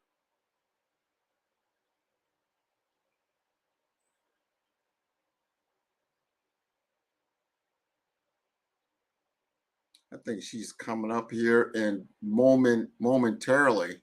One of the things, if you've been following the network, we have been stepping through frequency over the last 2 to 3 years. We used to do it once a quarter, and then we did it like every other month. And this year, we're doing it every month. So from January to December, we have had a Black Business Expo.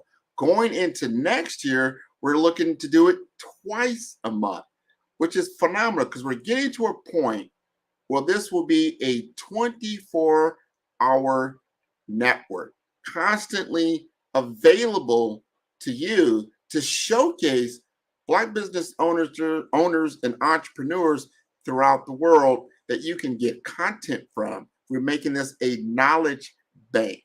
So as you tune into us, and then you have specific requests or knowledge that you want to see, whether it's going to be in financial empowerment, whether it's going to be in technology innovation, career development, business development, marketing, branding, cultural awareness. This becomes a way for us to have our own network, to have a voice in our own community, talking about the things that are most important for us. This is so important. So you can get a better understanding of what's capable for you as a business owner to actually empower your community. This is so this network, this is what it's all about. And we go all the way down, not just at the business level, but we go into academia. So we look at universities and the partnerships that we are establishing with universities. And then we go into the K through 12. And this is a fundraiser for K through 12 students that need technology to be able to compete in today's world. So here's Felicia. How are you doing? I'm well, Grant. Good to see you again. Excellent, excellent. So that's what we're talking. We're going to talk about how we can.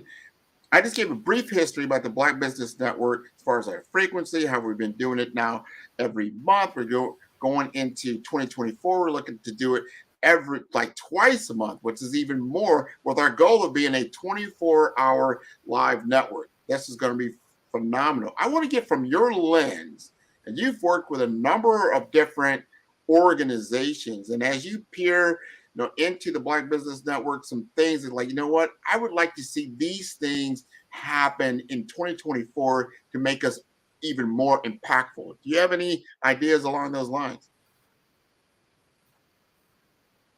Well, we talked about a new website, so I'm excited about that to mirror the beautiful app that you guys have now. It's wonderful, the Black Business Network app, so that people can donate to the organization, but to have that hub of a website that houses all of our content, and it can be the one place that you can find out everything there is to know about the network.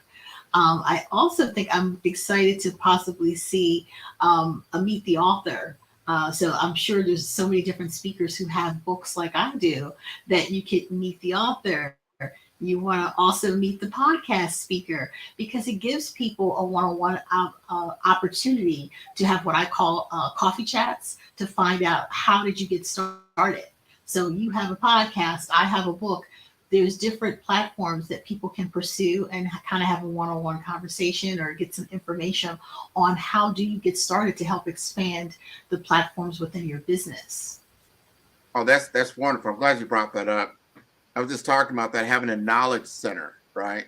This is our center of excellence for Black businesses.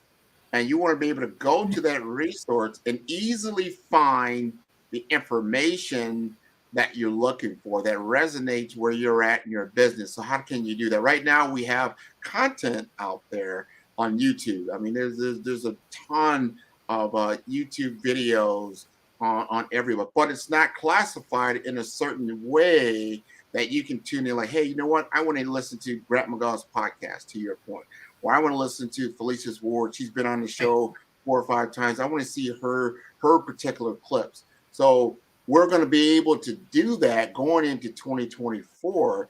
And if people don't know, you just mentioned that this hasn't been rolled out worldwide yet. Only a few people know about this, but we do have our own network channel. If you go to bxtv.org, at bxtv.org, you're going to see what's going to start coming out in 2024. So I like what you just said, that we should be able to like, hey, here's a library. These are all the Black entrepreneurs who have written books that now you can go to very easily, find out where that book is, how to get that book, maybe read an expert about that book or something to that effect. I love that. Any other ideas?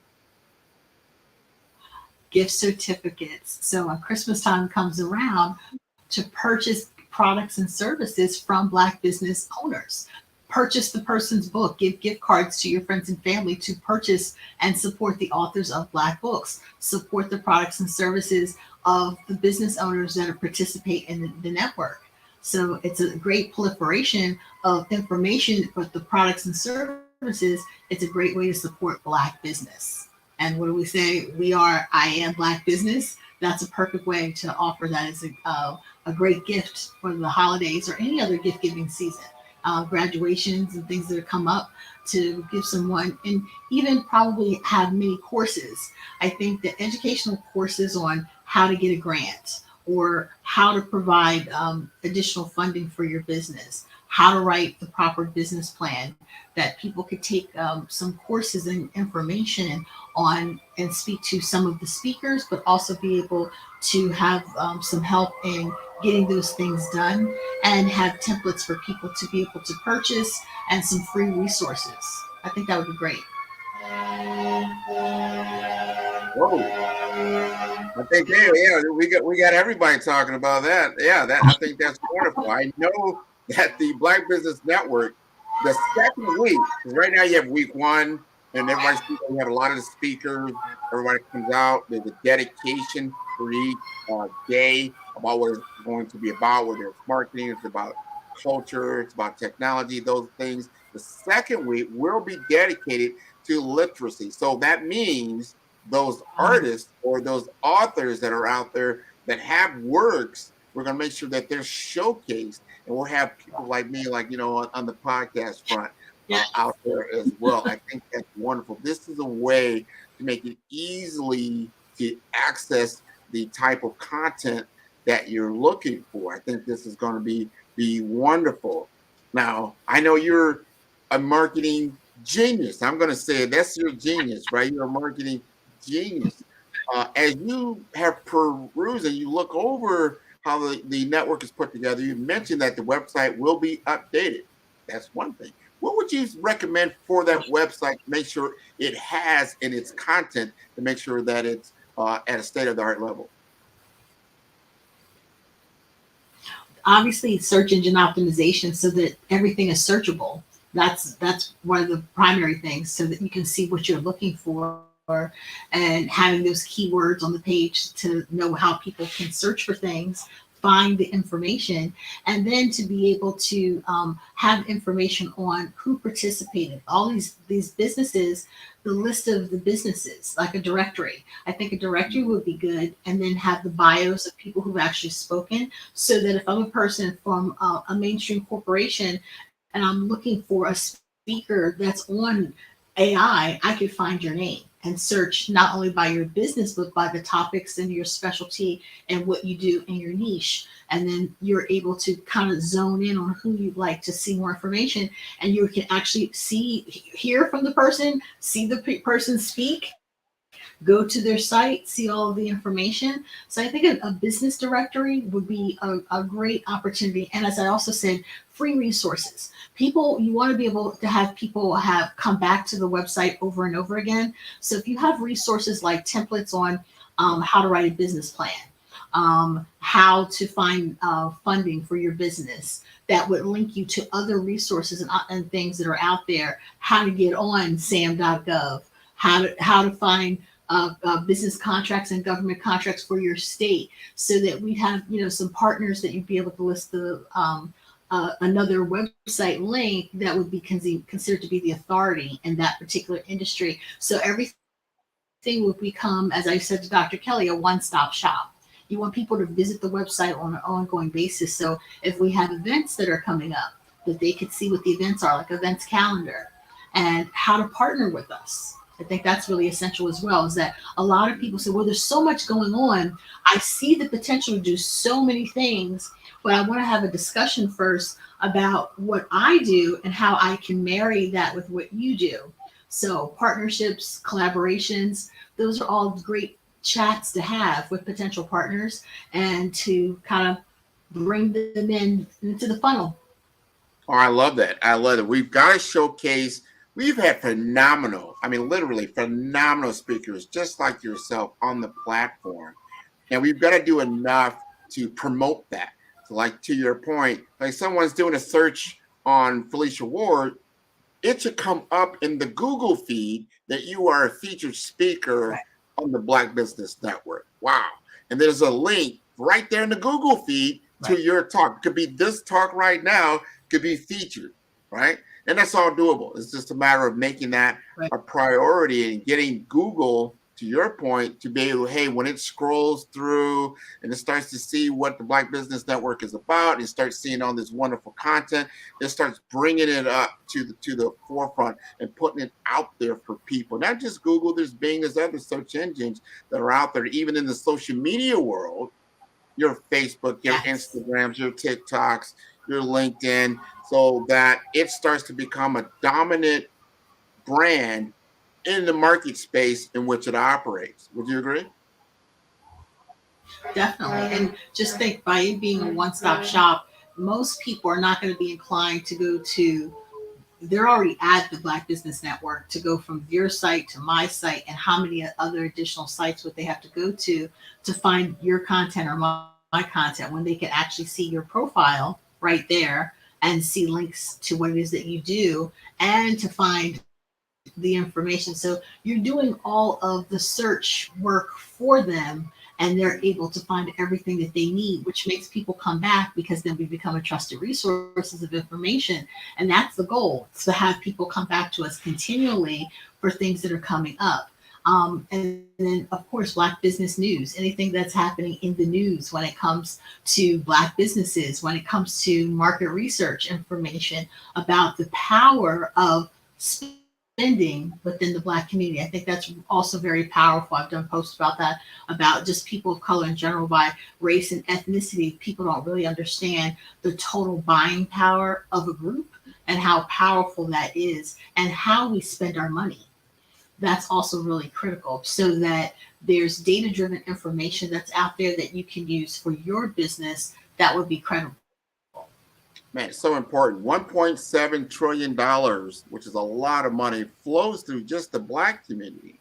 I think when you factor in the Hispanic communities and the others, there's another $5 trillion. The U.S. economy is around 20 or 21. Yes. So that's a lot of money. And you put that on a worldwide scale, that makes you about I think, as a top 10 country as far as GDP on the planet. So understanding our spending power and then having that power circulate continuously through the community is very, very powerful, very, very potent. So we've got to make sure, given the breadth and depth of the Black Business Network, to pull that together and have that one vehicle that they can go to. I'd like to see that happening, not just in the website format. As we all know now, we're going from two-dimensional websites to three-dimensional virtual worlds. And one of the great sponsors for the program, the Hello LLC and also STEM City, are already in what we call now the metaverse, these virtual worlds where they have content, where they have interaction, and you can get even more interaction with these worlds than you have on your 2D sites now. Right now, I think the average time a person spends in a website, it's around, I think it was like 3 to 7 seconds, not a lot of time. But those are what I call brochure sites. They're just going, getting quick information, then they're moving off. If you've got something there, to your point earlier about having information that really keeps them engaged. I know on my own website, I've rebranded it just recently in the last couple of weeks, in which I have all my podcasts right there on the site. So when you click on the podcast, instead of them, making them go to Apple, go to Google, or go to one of the other like Spotify, they can go right on my site, stay on my site, listen to the entire episode, and it's categorized by type or by speaker, so you can get that content. So I can see that happening in the Black Business Network, where they can go to that site, they can get great information. And to your point even earlier, I love it that he's like, you know what? Here are all the templates. Hey, I'm starting a business. How do I get started? Where am I doing business with the government? How do I get into SAM.gov? I know that there's a business, another business sponsor, or part of the Carolinas, right? They come on every month and they tell us how to engage in the community as a Black business, and they have tons and tons of information. So we can then put that information right there on the site to make it accessible, easily accessible to viewers. I love that what the Carolinas do, because that community engagement piece is really key, and to show people that is part of your business. A lot of people don't realize, oh, you know what, I'm going to not do the community engagement, I'm just going to focus on that. It's like, no, you have to start from the beginning. If you want your community to support you, you have to make that an integral part of your actual business plan as to what you're going to do. And I love what you said about the rebranding. I'm doing the exact same thing, and I'm starting to build in all of the different master classes and things and try to categorize them to have them all in one spot, so that people don't have to do that search. And it increases the number of people who come and visit your site. So I'm excited to announce that I will be working on the Black Business Olympics website, so that it'll pair nicely with the app and everything else that's going on. So I'm excited to kind of dig in and to get started in that, and to look at it. I just think it's important to look at websites and things like that from the customer's perspective. What would you like to see if you came to the site? And so when you show people from soup to nuts, this is what you do to help build your business, and you have some frameworks available for people, and you have some information that people will come back and come back and come back. And that's the whole point. You want them to visit multiple times and be known as a great resource to your community. Absolutely. And they are a great resource. We are a great resource for our community. There's another thing. So we talked about the website, right? And we've talked about a little bit about some of the content that's going to be on the site. I gave a little bit of talk around the virtual worlds that are coming, and that'll be available. But they're also having this thing. Dr. Kelly showed me this, and I just like, wow, I want one of those. And that's the mobile application. They have a Black Business Network mobile application that is a mini site of everything, one-stop. A lot of people are on their mobile phone. Here's the stat. People don't realize this. 70% of your target market, if they're aware of you and you send them a text message, they will respond. 70%. Look at that. How, hey, if on your website, did 70% of people go on your website? Probably not. Or, in other media. It is the number Probably not. one media out there. Mobile texting is big, but you got to know how to do it effectively, and you got to have the right content. The content that I was shown, it's not just like, hey, well, you know what? You can go to I can see your website on my mobile phone. I got everything there. You don't have everything there. You may think you do, but when you see this mobile app, it's mobile. It's designed for mobile interaction, for clicking, right? You can see, like, wow, I want to see one of Grant's podcasts. Boom, there it is right there. Or I want to see a YouTube video. Ooh, it's right there. Or I need to contact someone. I have the contact information. Or I need a virtual card. Instead of having all these different applications for your virtual business card, it's all right there. Oh, I need a QR code. Guess what? It's right there. I have an event coming up. Guess what? It's right there. I want to see the entire scheduling of the Black Business Network. Where do I go find it?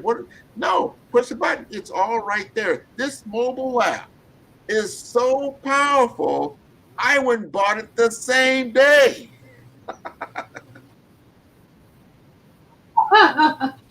Well, I used it to donate, and I said, wow, what a beautiful, clean, very nice, clean interface. Mirrors a lot of what's on the actual website, easy to read. And as you stated, 70% of people look at things at their phone. Gone are the days that people say, oh, I'll check it out when I get home and look at it on my desktop. People are actively looking at their phone the minute you tell them about something. It's our computers are in our mini computer in your pocket. That's really what a website is, a mobile application. And the more that you're playing into that mobile application, the more people will use it.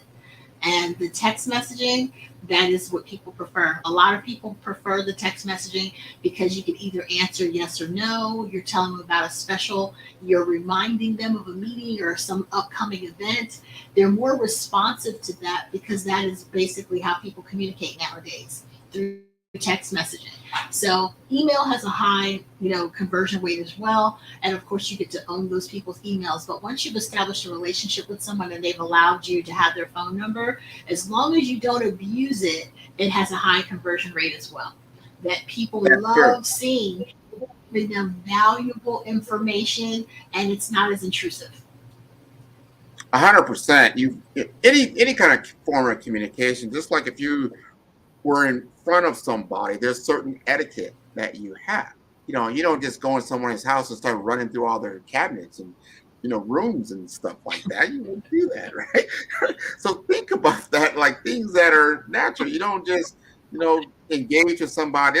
I see this all the time. You engage with somebody and they just start throwing you all the stuff that they do in their business all in your lap. You're like, whoa, you way too early. You don't know anything about this person. So be careful about spamming people, and there are laws and regulations around it. However, if you use the tool effectively and responsibly, it can be your best friend. Because just like we were talking about, when someone if I asked about Felicia's business and she has a mobile app, I can easily send them not just their business card, but the mobile app. It has everything about Felicia's business, not just her contact information. And then I'm not asking them to go to a website and go to some other stuff. No, it's all in one.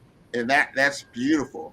I'm going to change the conversation just a little bit because everybody knows AI is king right now. AI, artificial intelligence, I would say generative AI, things like that is taking the marketing world and turned it upside down. Or I would say it's amplified the capabilities of marketing. How would you suggest the Black Business Network operate in the AI economy? Well, obviously we talked about being responsive to your customers and your ideal clients. When you can automate any portion of your business to provide them basic information, a chat bot, to where do I go on the site if I'm looking for XYZ, being able to have that conversation without having a conversation directly and showing them. Also using AI to find out who the person is and what is it they like about the site, where you can have heat maps and things like that to find out what pages do people visit the most.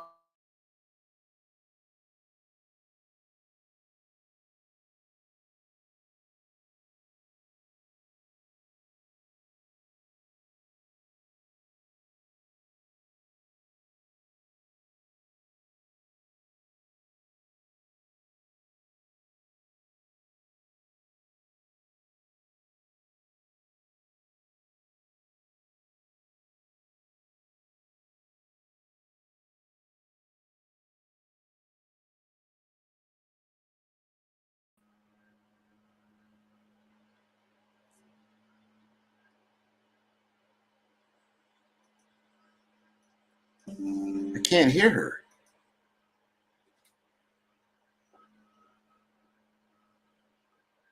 Okay, I want to make sure that we could hear her.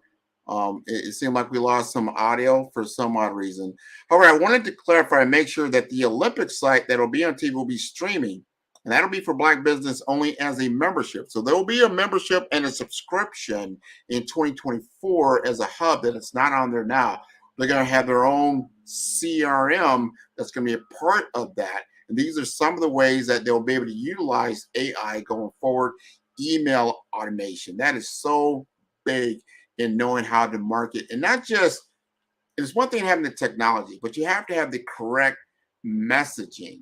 And that is understanding the audience. It's just like if I were in another country and I began speaking English and they spoke only Spanish, I'm going to have trouble communicating with them. We need to understand our audience and what they're hearing, not just what we're saying. We obviously know our business probably very well, but we may not know how they view our business from their lens, and usually it's from an application standpoint. How can I utilize the Black Business Network, the Black Business Olympics, and all these different companies that are there to my advantage? I need to hear what that looks like. What are the applications? So the Black Business Network is making that much easier as we go forward to communicate with a lot of different people, and they'll want to then opt in as a business owner or more even specifically as a sponsor. Remember, this is a fundraiser for our children to get access to technology, to get access to capital. I don't want to hear about someone that's interested in going to college and like, wow, you know what, I wish I could go to college, but finance is a barrier. We need to be able to mitigate that with the resources that we have. If we have all these Black businesses throughout the world donating and also getting sponsorship through all the different connections, now we've created an ethos and an ecosystem that allows our children to have access to education and access to resources to then being able to better the community in the long term and obviously in the short term as well. So as you start looking at this holistically and try to get an understanding of where we're going with the Black Business Network, it'll become clearer and clearer that this becomes an engine for us to move forward as a community, economically, as well as technologically, right? And as a culture, so that the culture of itself benefits and everybody benefits, not just one person or just a few people. No, everyone has an opportunity to participate in the Black Business Network. And they're like, what? You know what? I want to do business with the Black Business Network. Show me how. What can I do? Or I have resources that I want to go ahead and make available to all the people that are involved in this community, because we all work together. So whether you're a Black business or a non-Black business, you have ways to interact with the Black Business Network that aligns with the mission, that aligns with the vision, and it aligns with the purpose in which we are creating this ecosystem and this community going forward. So can you imagine, instead of going to CNN or Fox or some of these other platforms and broadcast stations that you know exactly where to go to get information about Black business. You get, information about Black news. You get information around what's happening in the academia world, what's going on in centers of excellence throughout the United States that has focus on all the different HBCUs in America and what they're doing. Besides just playing football, they're obviously not doing a little bit more than that. No, they're learning about all the latest and greatest in marketing. They're learning the latest and greatest in business. They're learning the latest and greatest in technology and all the other avenues for career and business development. We need to insert ourselves and close that gap in the wealth gap, close the gap in the knowledge gap, understand the digital divide. I think we found that out during the COVID time period, that everybody had to go digital, who had access to digital technology? Who had access to high-speed internet? Because in today's economy, as we move forward, you need not just internet connection, you need high-speed internet connection that can support some of these larger constructs of video technology, virtual worlds, and the like. And it's only going to get more and more as far as bandwidth intensive as we go into 2024 and beyond. This is the playing field in which we are working in. We got to make sure that the generations that are following us have the capabilities to do and the familiarity of working in this space. Lots of kids out there are operating on these gaming systems, and maybe or maybe not don't realize how powerful they are. They're not just games. They're not just games. They are sophisticated computer systems operating very, very, very powerful technology. If you've never heard of a CPU, all right, that's a central processing unit. You have GPU, right? That's a graphic interface. Those graphic cards are very powerful. That actually was making quantum computing something of relevance, as well as all these other techs that are coming along. Those chips are already in these gaming engines. So if you're operating or you understand Roblox or you understand Unity and you see these digital worlds that are already created, you can create them. That's the message I'm getting to. You can create them. Your kids can create them. So when they open up those gifts in a couple of days, and you realize, hey, I might have got you the latest Fortnite or the latest other, more popular games, help them understand that they can make games themselves. There are tutorials inside of those games that they can go ahead and engage with so they can make their own game. They can go to many, many resources out there now on YouTube and some of these other social media platforms. They're probably wherever you may not be aware of.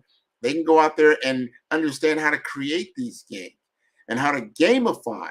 Gamification is a big economy right now. I think it's probably in the billions, if not trillions of dollars. There are esports now where before, like, hey, my kid is playing the games all the time. You can get a scholarship to go on to some of these platforms and move forward. So this is a big, big, big thing. We're getting to the end of this hour. You cannot wait and see what's going to come out in 2024 on the Black Business Network. It is going to be something to see. So if you have seen things that we've done here in the past, you're going to love where we are going. Now, I'm going to remind everybody again, the Black Business Expo's mission is to raise funds for high school seniors going to college or K through 12 entrepreneurs. This expo is a fundraiser for students. You may go to www.blackbusinessexpousa.com to donate to the scholarship fund or use the Cash App that's on the screen below, and that is $BBXUSA. Our goal is to give laptops and up to $5,000 to 10 students. Students can register online at www.blackbusinessexpousa.com. Every dollar counts. So you want to remind you to donate to the scholarship fund. We'd like to thank our Black Business Expo USA sponsors for December 2023.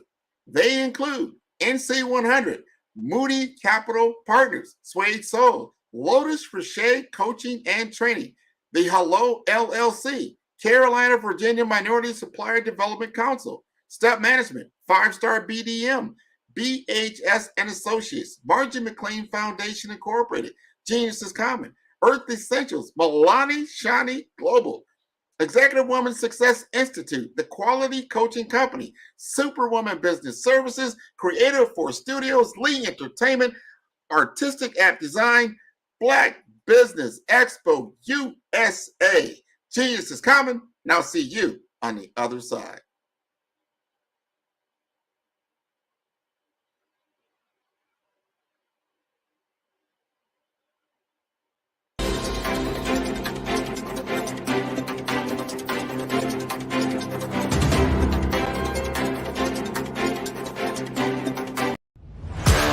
Social media is evolving. It's more vibrant, more colorful, more energetic, and so are you. It's not just photos anymore.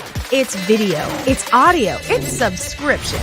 And now, there's Fanbase, a new monetized social network. Fanbase delivers the complete native app experience with full content monetization for every user. No algorithms that shadow ban your engagement or growth, and no ads. Follow anyone for free and subscribe directly to your favorite creators for $4.99 a month. Plus, show some love by tipping on any post. Also, make a Fanbase page and monetize your content the same way. Finally, connect with your followers by posting the amazing content you already create. And now, get paid for it. It's time to energize and monetize. Because everyone's a fan of something, and everyone has a fan base.